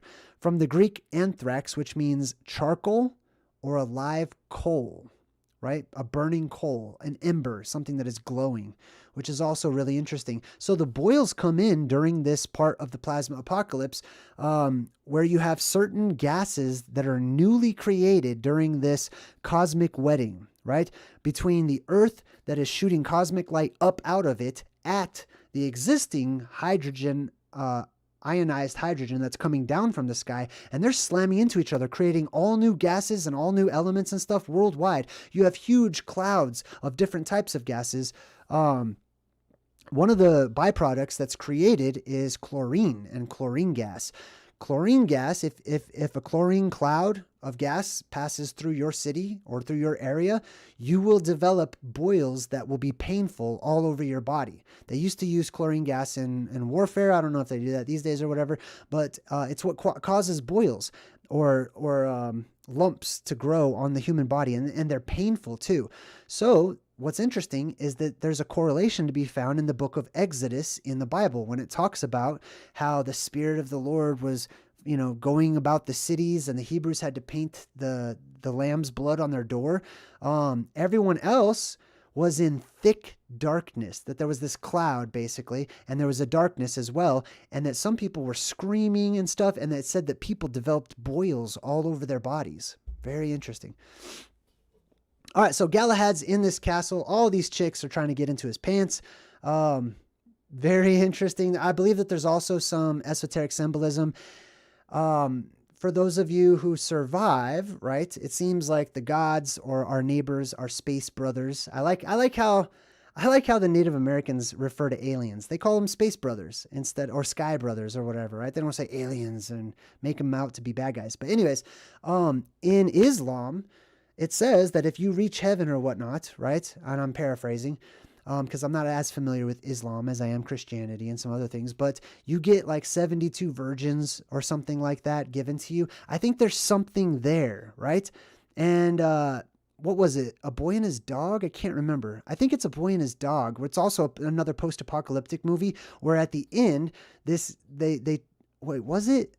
It was a movie that we broke down. I can't remember what it was, but at the end, the character is taken into this secret underground area, and he thinks he's going to hook up with all these girls or whatever, but really they're just using him for his genetics and his man parts so that they can genetically create people, not the old-fashioned way.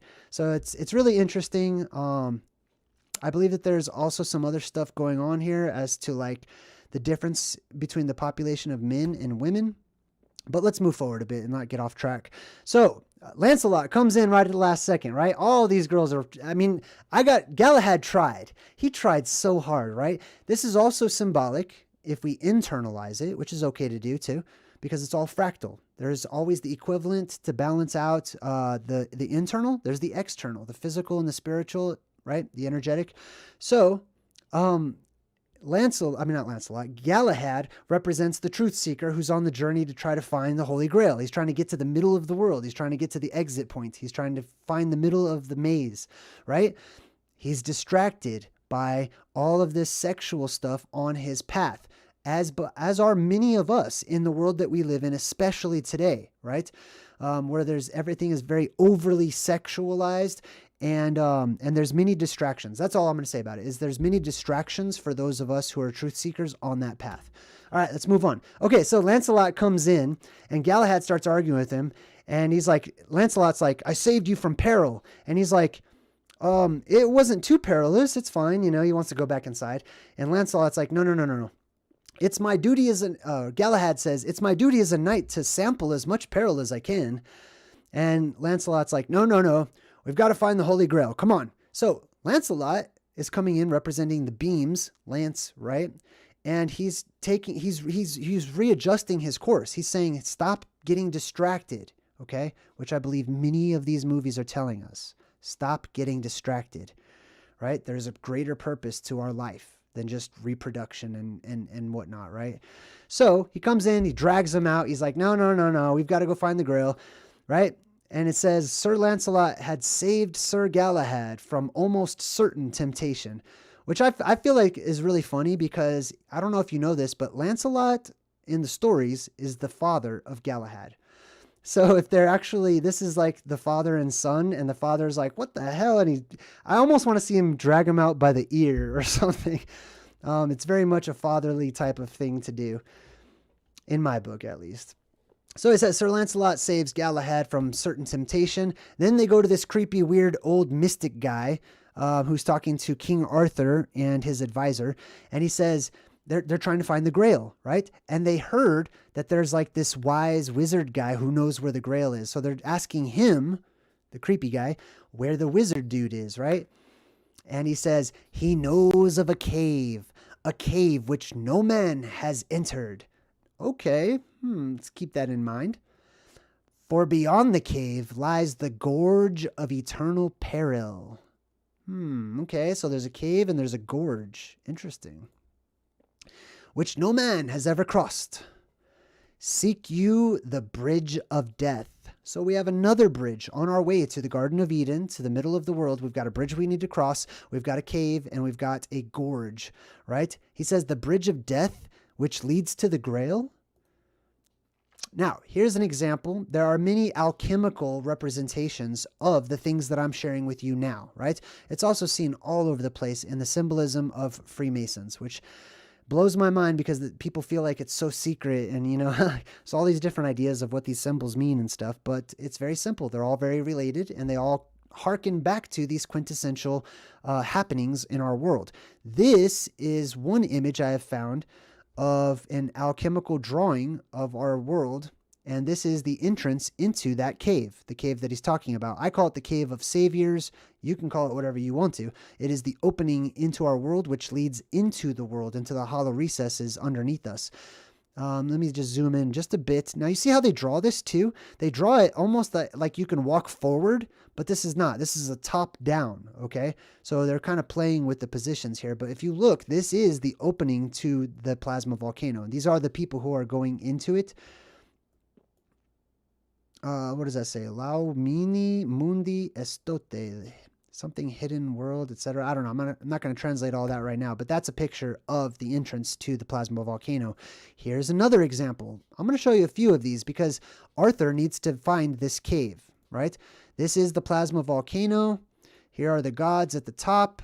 This is Mount Olympus, Mount Meru, Mount Sinai, etc. And usually there's beams of light shooting out of it to show you that it is not a lava volcano. Okay, here's another example of the plasma volcano in ancient drawings, right? Usually there's a lot of people just hanging out at the base of the mountain. This was their home, and they're showing you that. And then they show you at the very top here, it looks like it's sort of like volcano-ish, and then there's like the eye of God and stuff above that. Here's another example. This one's very interesting because they actually have the mountain made out of a titan. There's the titan right there. As you can see, the mountain going up and the flames of the Lord, etc. on the top of it. I don't know if you can see those, but there's the flames shooting up out of it. Here's another example. There are many of these. I encourage you to check out some on your own to see what you can find. But here you can see all the people at the base of the mountain, everyone gathering around the mountain. This mountain was also seen as Helm's Deep whenever we broke down the Lord of the Rings trilogy. So here's the mountain of the Lord. You can see the electricity all over the place and the fire of God coming out of it, etc. Here's another example. This one's very interesting to me because I'm going to show you the top down, right? At the top, we've got the circle, etc. This is where God lives at the top, the crown, etc. This is the plasma volcano. It's got some different openings and entrances. And at the bottom, let's zoom in all the way because I want to show you this. At the bottom, it shows a rabbit and a hole that goes into the mountain. There's a rabbit hole at the bottom of this one. There's a cave and there's a rabbit right where Mount Meru would be, basically. And King Arthur is going to see something very similar here in just a bit. Here's another version. This is the original. It was black and white. So that's actually a white rabbit.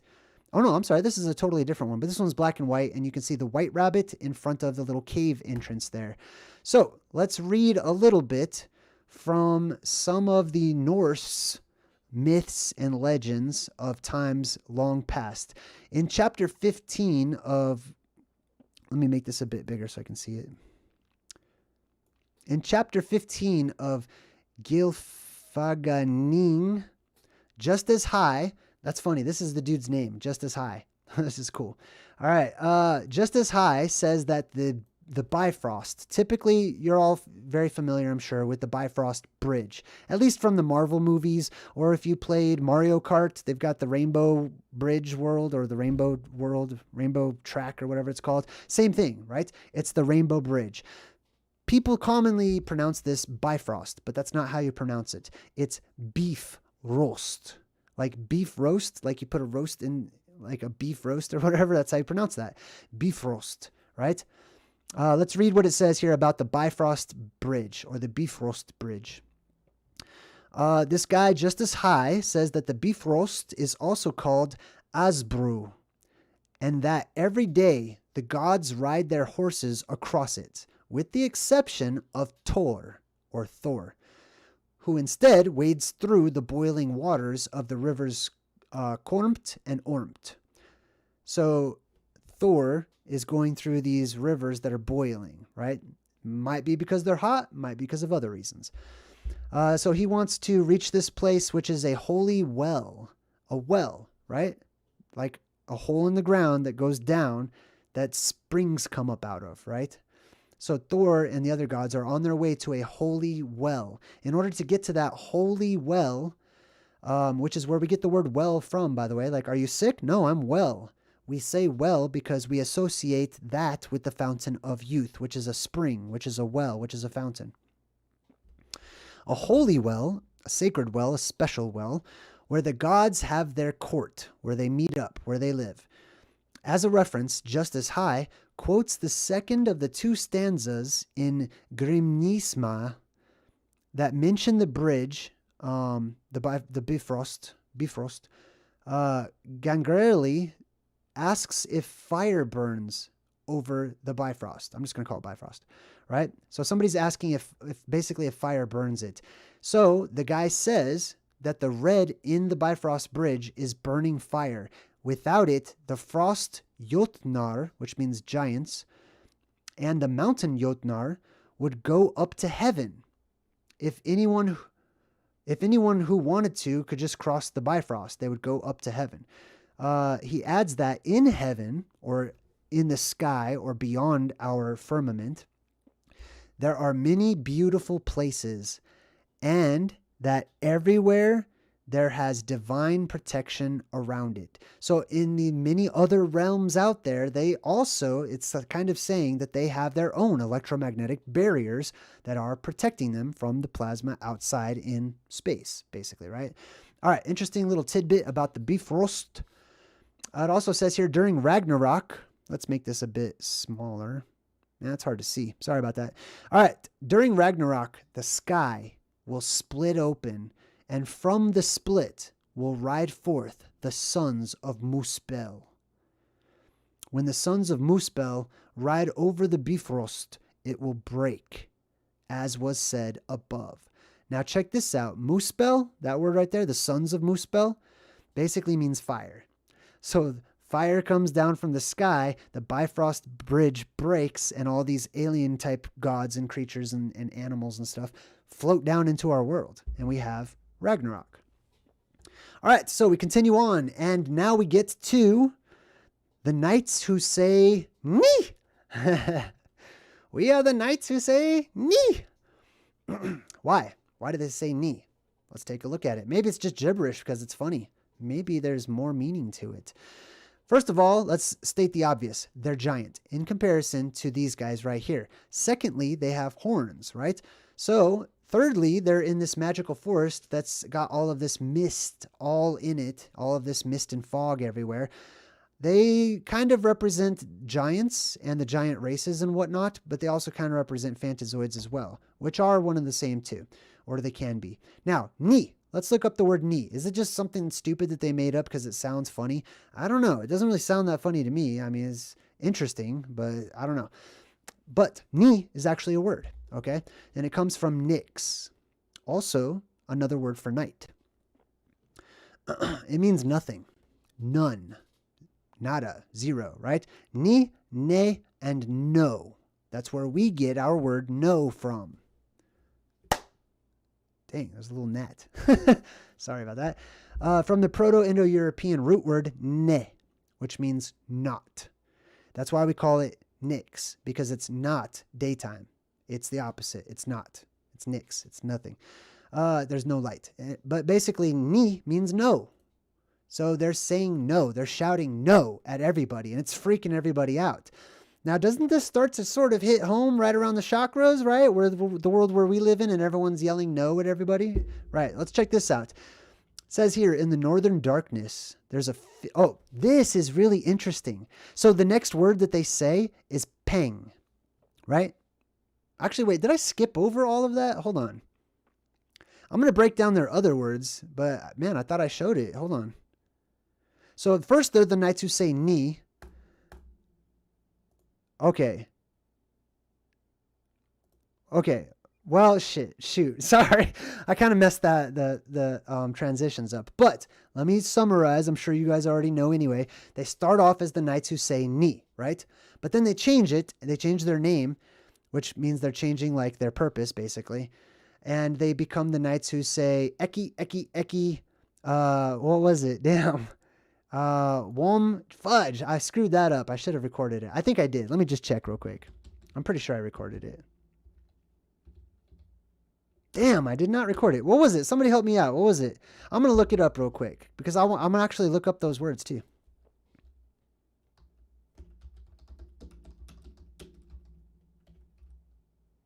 There we go. The knights who say eki, patang, zumboing, or something. All right. So let me go back because now it's going to make more sense now that I know what they say. And I'm going to translate the next word, which is patang, right? You just think that that's some gibberish, stupid sounding word. It's not. It's a real word. All right. And this is going to come from, I think, Japan. I believe this is a Japanese, some sort of Asian area. I'm sorry, I messed this part up. But let me read what I have here. In the northern darkness, this is a legend, okay, in Japan, I think. In the northern darkness, there is a fish, and his name is Ku'un. Ku'un is so huge, I don't know how many thousands of measures.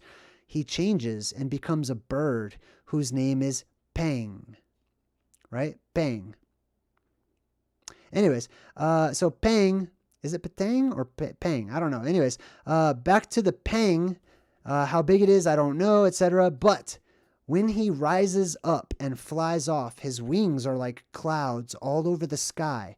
When the sea begins to move, this bird sets off for the southern darkness, which is the lake of heaven.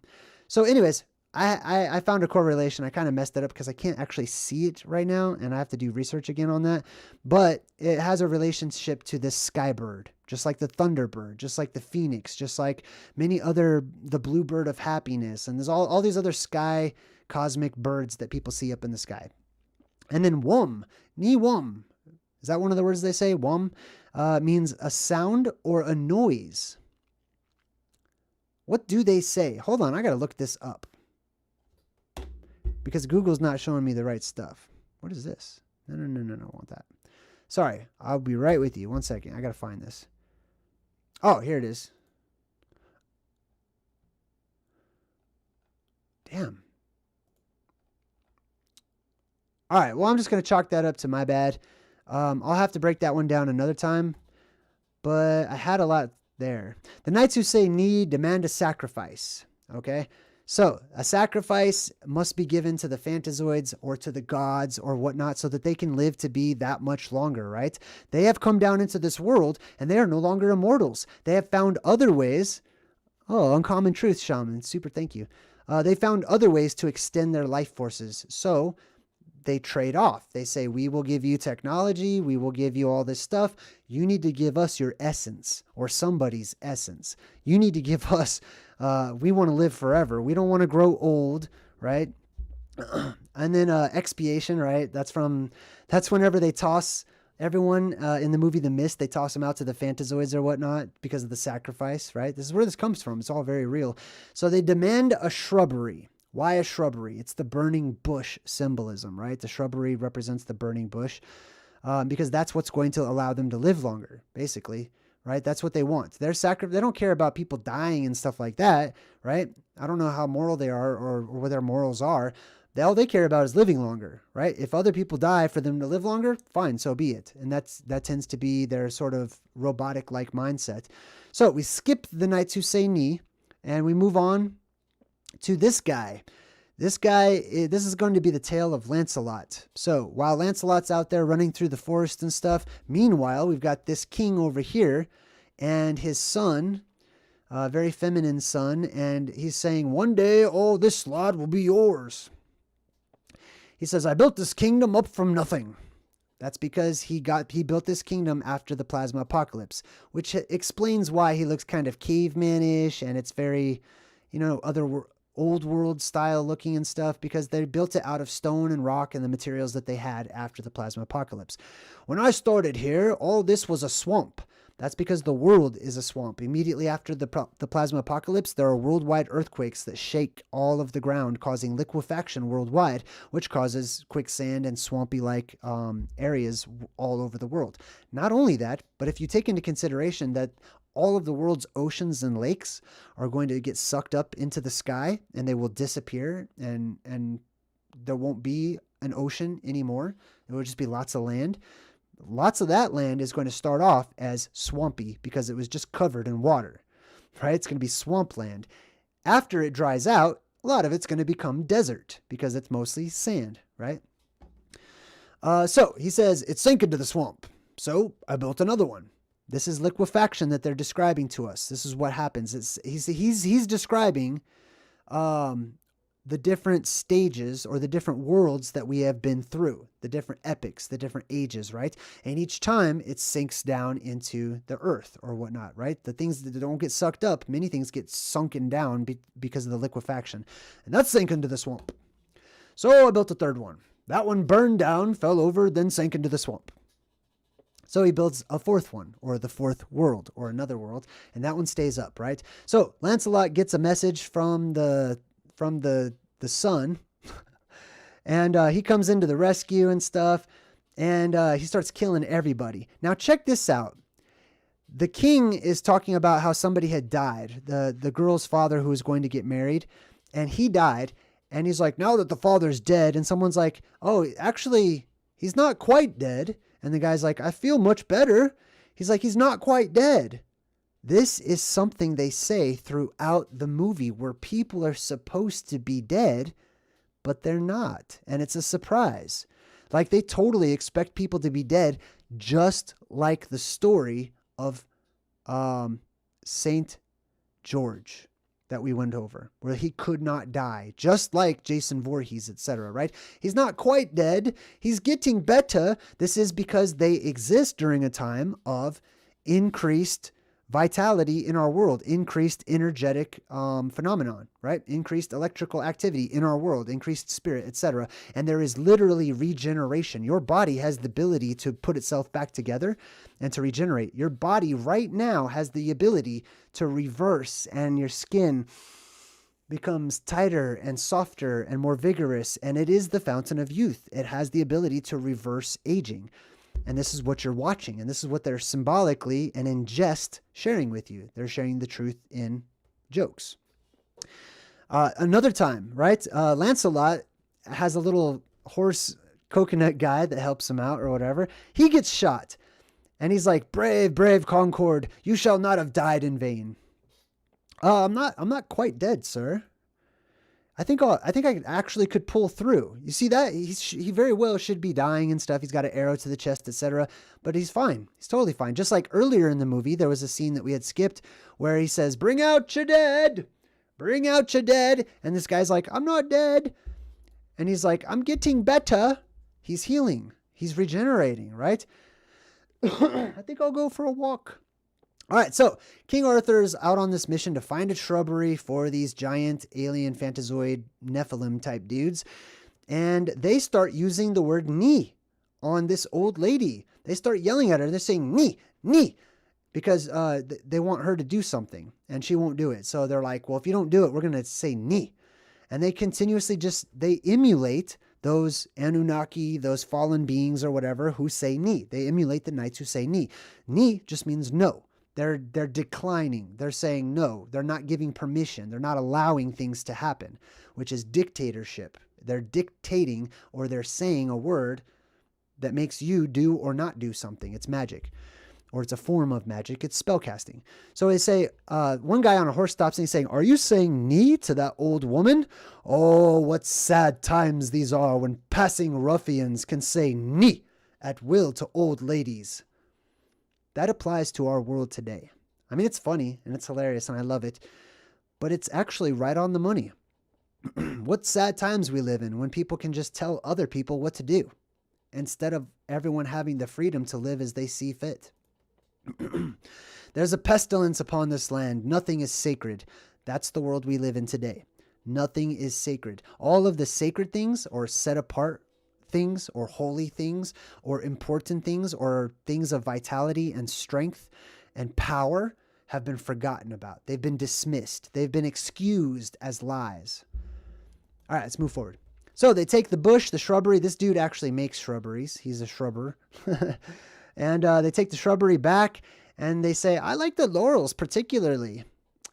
Right? The laurels we talked about, right, in some of our other presentations where the word laurel is directly related to the Garden of Eden. But there's one small problem. Oh, here it is. Geez, I was wondering where this was. Oh, it comes in later in the movie. Somebody probably said that in the chat, I have a feeling. If you did, thank you. Anyway, so this is the part where they change their name. They're like, well, there's one small problem. We are no longer the knights who say ni. We are now the knights who say eki, eki, eki, but dang, whatever, right? All right, so here it is. Ek, or eki, actually, is the same as ek, and ek means one. It can also mean I, meaning I am one, or whatnot, right? So 111, essentially. I'm glad I found my notes, Jesus. Basically, they're saying 111. Eki, eki, eki means 111. Or it could mean I, possibly, right? But 111. 3 lines in a row, just like we talked about at the Garden of Eden, right? How there's the main beam in the middle, and there's the 2 witnesses to either side. Now, in Sanskrit, we've got patang. Thank you. I'm so glad I found these notes. All right, so patang essentially means to fly, right? It means the flyer. Sometimes it's used as a word for kite or flying insects, but basically it conveys flying, right? So eki, eki, eki, the 111, flying, patang. And then he's got zu boing arosa. Zoo. The next word zoo is exactly what you think it means, a bunch of animals, right? It's a zoo. I think that's very interesting because eki, eki, eki, 111, the place at the North Pole, flying, people getting sucked up into the sky or whatever, right? And then zoo. Monty Python is also known as Monty Python's Flying Circus. That's exactly what they're saying. I feel like, I don't know if they dropped that in there as a little hidden, shout out to themselves or whatnot. The Flying Circus, Batang Zoo. That's exactly what they say. The Flying Circus. A circus is a place that has a bunch of, different animals from everywhere too. All right. Very interesting stuff. All right. So he says, don't say that word. And they say, what word? And it says, it's one of the words that the Knights of Ni cannot hear. So these otherworldly Anunnaki type Fantazoid creatures are terribly afraid of their own word, not the word no or Ni, but it's the word it. He says, how can we not say the word if you don't tell us what it is? And the second he says that, they go, they said it again. And then Sir Robin meets up with them and he says, I've said it. I've said it. I said it again. And they keep saying the word it. Why is the word it so scary? Why does it send fear striking into the hearts of these all-powerful, otherworldly giant beings? Right?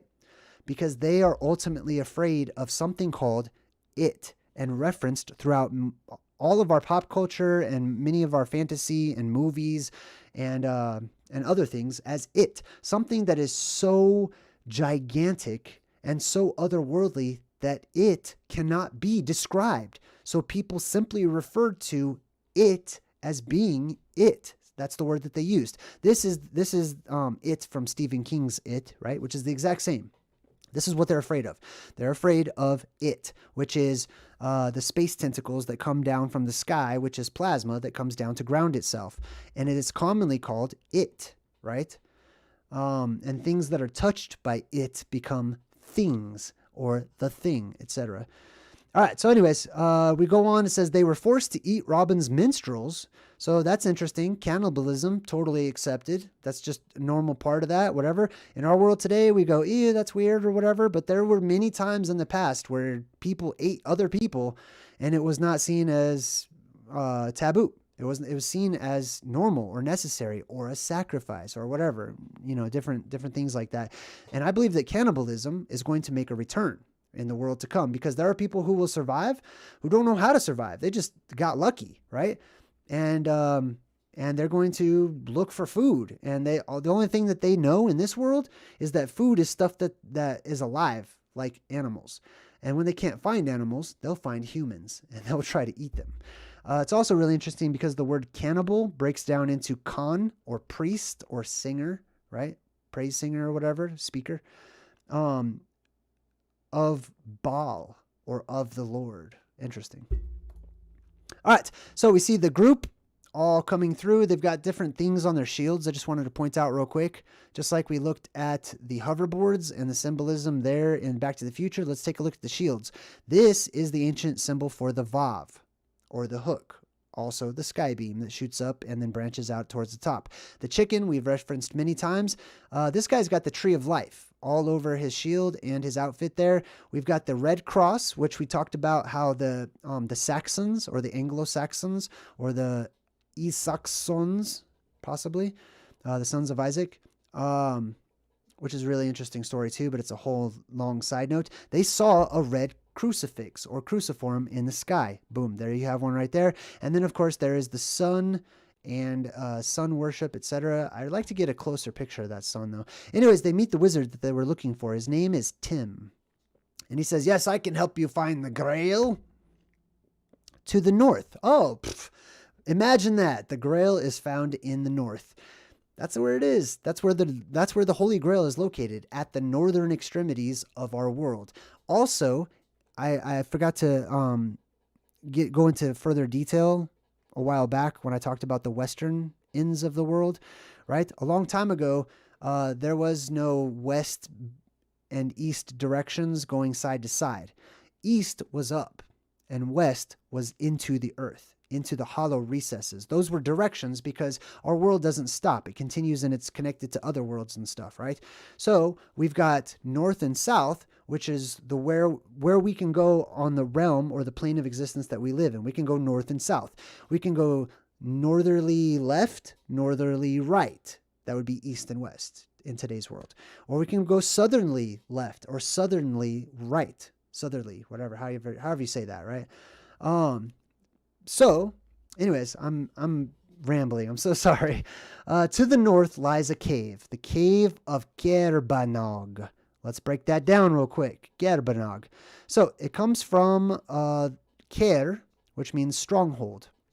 So this cave is called the stronghold. Ban means to summon or to command or to proclaim, but mostly to summon, right? So a stronghold, summon, and then Aug. Gerbanog, a stronghold where you summon Aug. Just like in the word August, that's the beginning of the word August. And Aug means to grow bigger or greater, to keep on growing, basically gigantic. Very interesting because these are the exact same letters of the giant known as King Aug, right? It's not Og, it's not OG. That's an Americanized form. It's really A-U-G or O-U-G, Aug, like that, right? Og is Atlas. Og is the blue beam that shoots up and holds up the sky, etc. All right. Wherein, carved in mystic runes upon the very living rock. Keep in mind he refers to them as mystic runes. Mystery, mysterious, unknown writing or runes or writing on rock. The last words of Ulfin Bedver of Reged. So the last words of somebody are written on these rocks. So brave knights. I love this. Do you see all the spit? John Cleese spits all over King Arthur. This is like, oh my God. This is one of the funniest parts of the movie for me because I don't know if it was intentional or not. But as he's talking, he's spitting all over this dude. It's the funniest. I don't know how they kept a straight face. I'm tearing up right now thinking about it. So brave knights, if you doubt your courage. I was recording the spit right there actually. Hold on, let me see that. So look at the spit right here. You can see it all just shooting out of his mouth. It's crazy. Watch. Pa-pow, pa-pow. You can see all the spit. It's kind of hard to see. So if you doubt your courage or your strength, come no further. That is good advice for those of you who are going to be on this type of a trek, right? Or pilgrimage or whatever you want to call it. Doubting and fear and disbelief are energetic, what's the word I'm trying to use here? They exhibit themselves and manifest physically in the form of energy and how your body works and your energy and how it works. And mostly also, more importantly, how it interacts with other energies and specifically energetic barriers and whatnot, right? This is just like the same advice as Atreyu got whenever he went to those same two pillars or those same two markers or boundary stones or whatever, and he had to look deep inside and believe and not doubt and not fear, because he has to change his aura in order to get there. He has to change his energy and his vibration. And that's exactly what King Arthur is being told too. All right, so they get to this cave and he's like, there's the monster. And they look and there's a little white rabbit at the entrance to the cave, exactly like in the old pictures that we looked at earlier, right? Little white rabbit. And then this part cracks me up too. Sir Robin stands up over here and he's like, you tit, I soiled my armor. I was so scared because Tim, the sorcerer or whatever, man, he had everybody worked up so badly, right? I think we're experiencing some glitches right now, so hopefully the live stream's okay. But it's interesting too. He calls him tit, as we've referenced as well, right? The tet. That part cracks me up. And he says, "Look!" And one guy goes after the white rabbit, and it totally just handles him, cuts off his head, destroys him, right? So I will tell you that typically those otherworldly creatures that I call Fantazoids are described in many of the ancient writings and traditions as being white. These are some sort of space animal type creatures that float down from the sky, and sometimes people are riding them and sometimes not, but they are white. They're almost always described as being shimmery, shining white in color, right? This one especially is plasma possessed because you can see the red eye right there. That is a good indicator that the light inside the person is red. The red is bad, right? I mean, I'm just paraphrasing. It's not always bad, but that's a good indicator. If your eyes turn blue, it's a good indicator that it's good. You're possessed on the opposite spectrum. Anyways, this represents a little Fantazoid that just handled this dude. They thought it was all cute. Little bunny they wanted to go pet. Don't pet the Fantazoids. Please don't pet the Fantazoids. Please don't pet the otherworldly creatures or heavenly creatures that you see, because they might look very cute, very beautiful. Some of them, right? There's going to be all different kinds, right? Some will look very scary and creepy. Some will be more like unicorns, and you'll think, oh, I could just go, it's friendly. I'll just go up to it until the unicorn, whoosh, you know what I mean? Anyways, all right.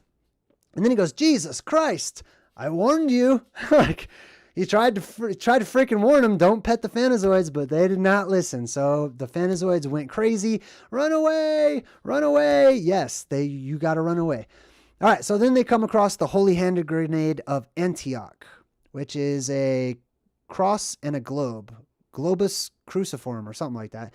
Let's see. So he says it's one of the sacred relics, right? So they have this sacred relic that's actually something from our time, which is very interesting because you see that played out in the movie, the difference between our time and their time and how they merge and the two worlds collide. That's what happens during the apocalypse, right?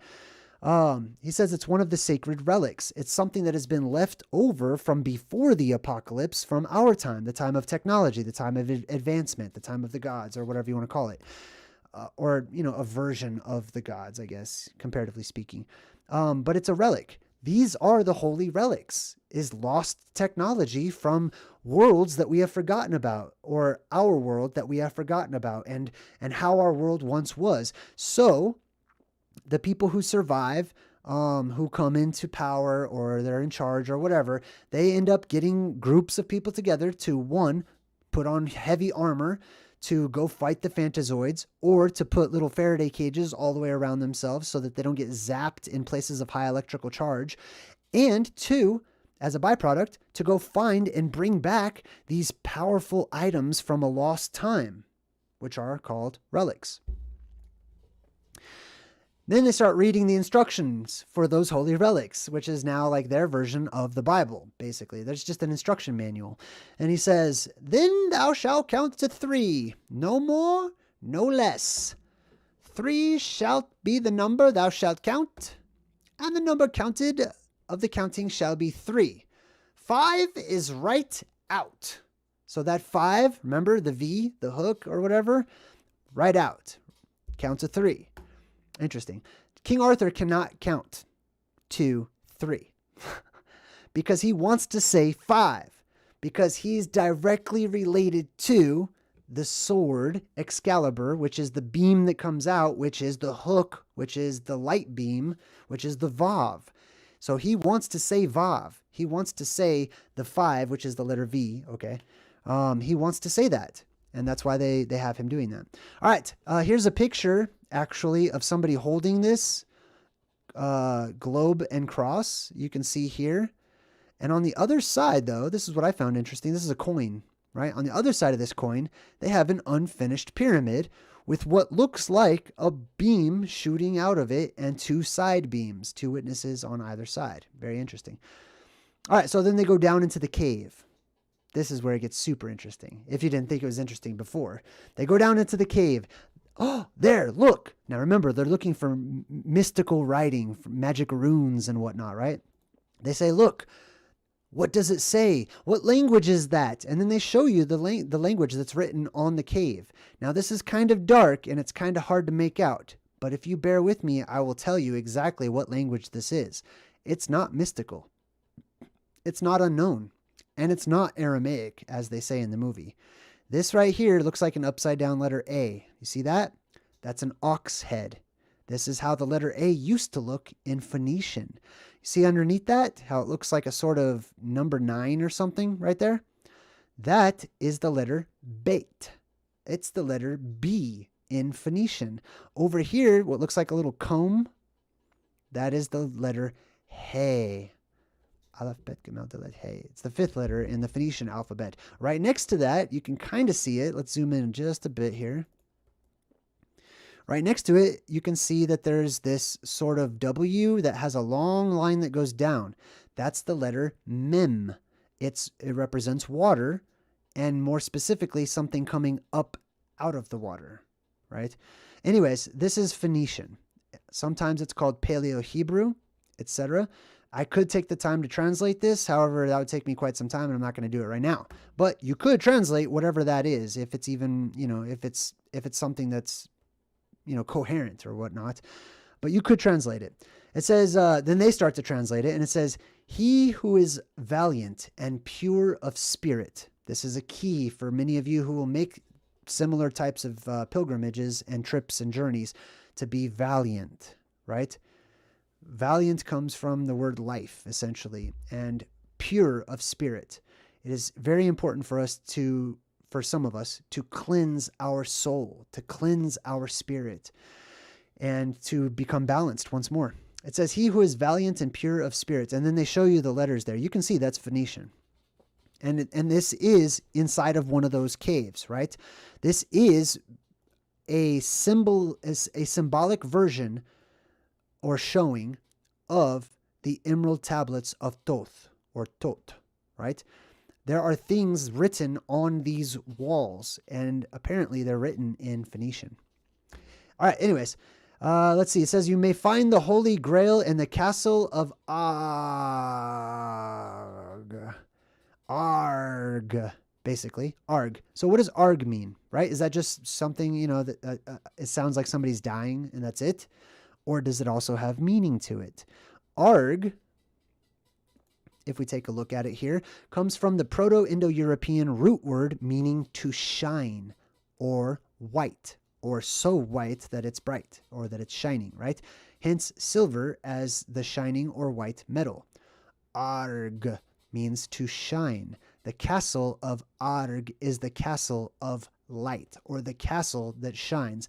Castle is synonymous in my world. I don't know how to describe this, but in plasma apocalypse symbolism, I guess you could say, castle is synonymous with Rupus Negra, right? With the dark rock that we've already discussed that has light that shines up out of it, right? All right, so the Castle Arg is where the you can find the Holy Grail, the Fountain of Youth. But then a Fantazoid pops out with all these different eyeballs.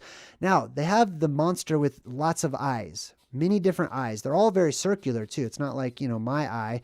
This is like a full-on round eyeball.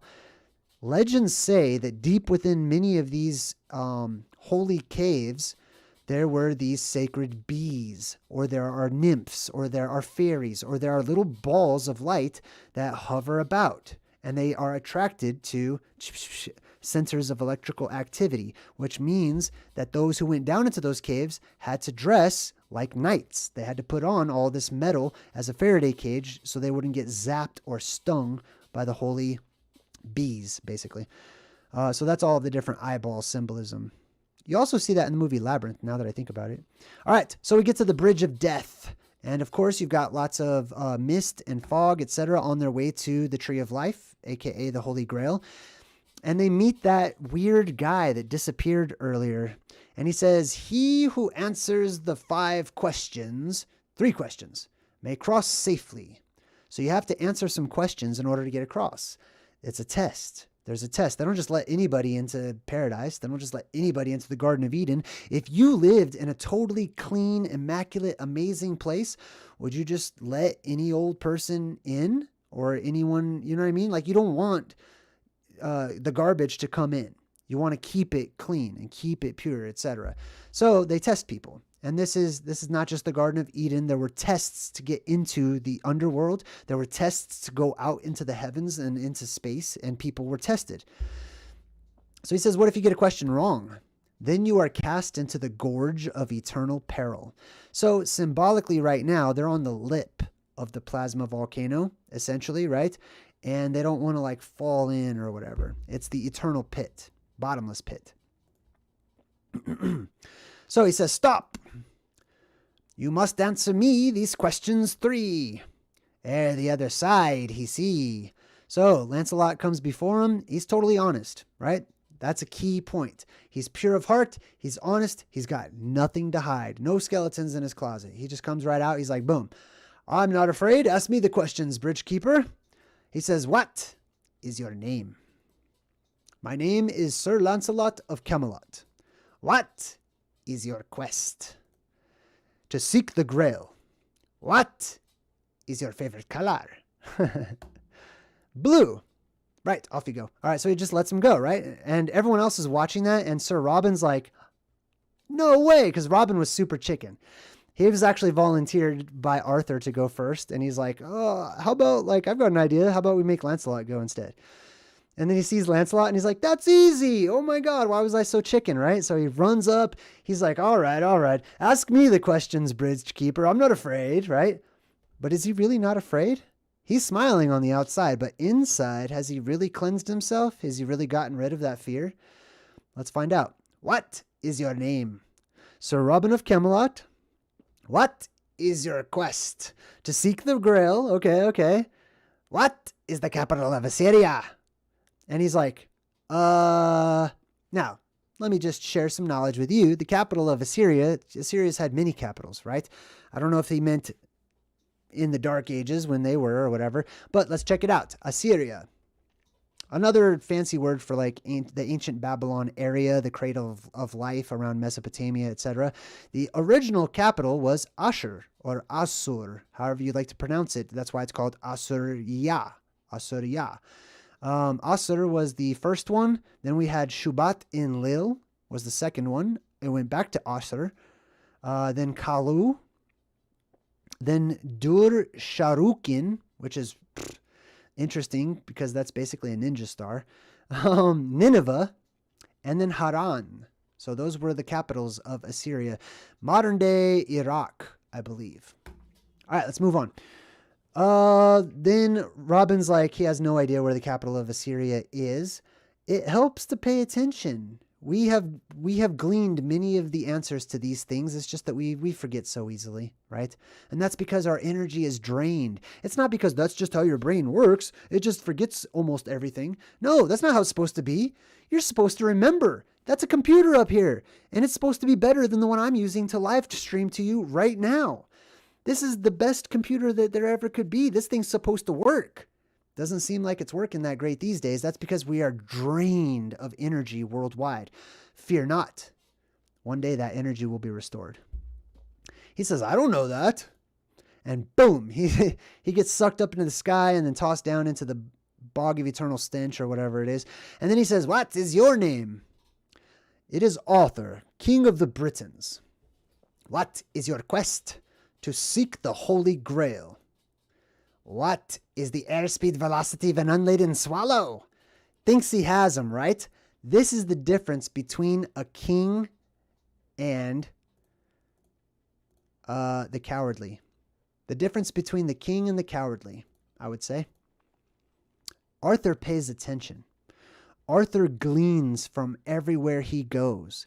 He's picking up little truths and putting them in the Rolodex of his mind and the library of his brain for future reference, right? He's not just throwing the baby out with the bathwater because it sounds ridiculous at the time.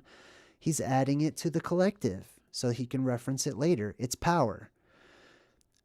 So he asks him, what's the airspeed velocity of an unladen swallow? Now, if we've been paying attention throughout the movie, they actually tell us. They told us at the very beginning of the movie when you thought it was a joke.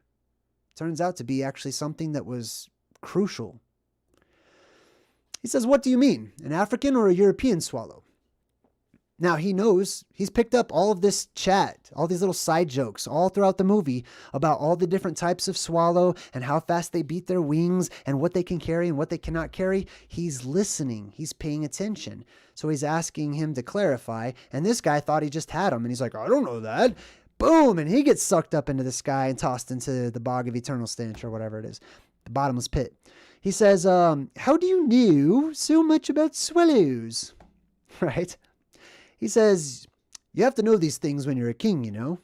And he's kind of dismisses it. He minimizes it. But the reality is, if we were paying attention, we would notice that King Arthur was paying attention throughout this entire movie. He was picking up all of the little breadcrumbs along the way, which is what we're doing. Hopefully. All right, so then they show you the bridge that takes you to the Tree of Life, to the Castle Arg, which is this right here, which is the anvil to the sword and the stone, etc. He rides the dragon across the lake. You do have to go across water to get there. The Castle Arg, or the Castle of Light, or the Mountain of Light, right? Our quest is at an end. But it turns out it's actually full of all the French people who beat them there. They've been there this entire time. They've been living there. And remember earlier in the movie, I didn't mention this, but earlier in the movie, the French guy, right? I can't do all of the French. I mean, I could probably do it, I guess, but I'm losing my voice right now, so I shouldn't. But the French guy totally makes fun of him. He's acting very out there, very strange, very kooky, very crazy. That's because they already live at the sacred land. They're already there. Not the French people in France today.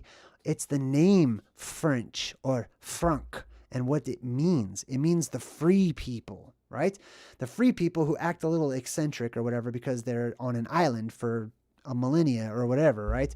But anyway, that's what they're showing you. The French people come out and they're acting all crazy and he says, you ain't heard nothing, you stuffy English kniggets. And they tell King Arthur to go pound sand, and King Arthur walks away, and they're taunting him the entire way. Now, all of a sudden, he calls out an army that comes out of nowhere. Now, check this out. Symbolically speaking, you saw a small entourage. Okay, this is where it's going to get very real for some of you. You saw a small entourage, Arthur and his men, that did the trailblazing. They were the first ones. They figured out where to go, where the Fountain of Youth is, where what all the dangers are and stuff.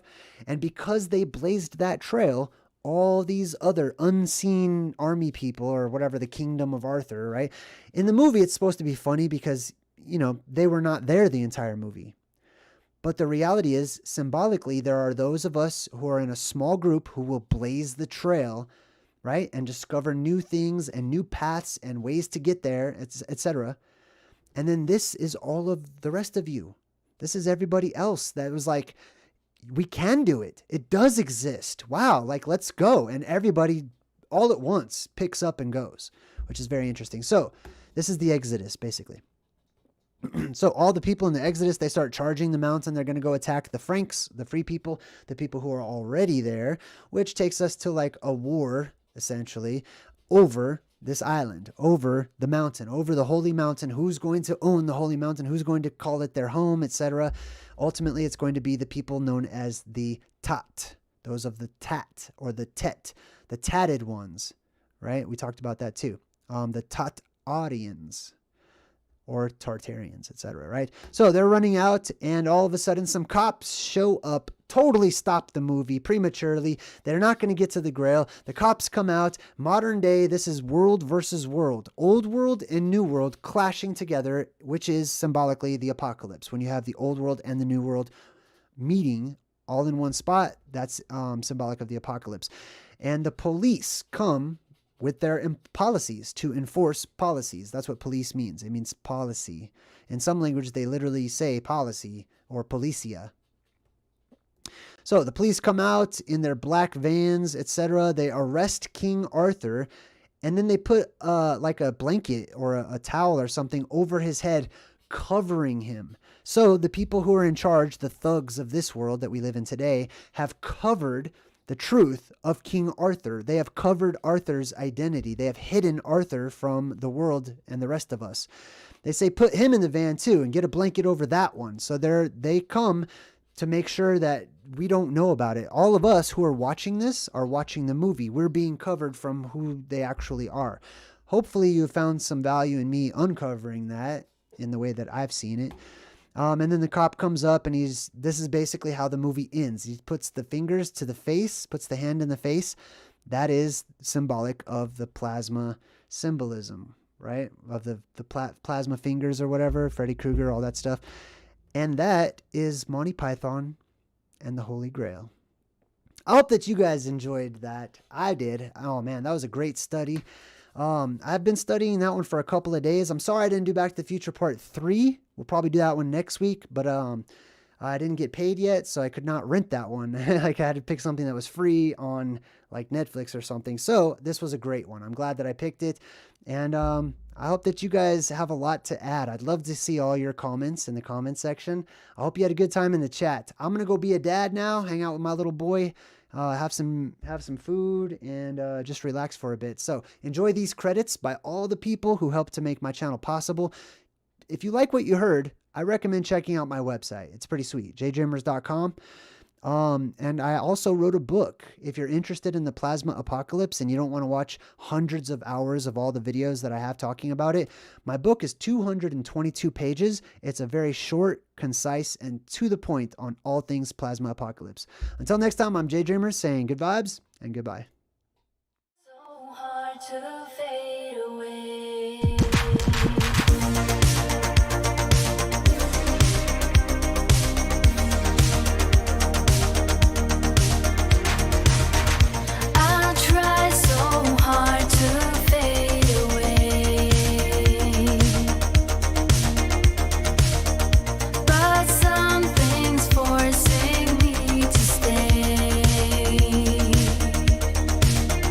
It'd be easier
vast multiverse.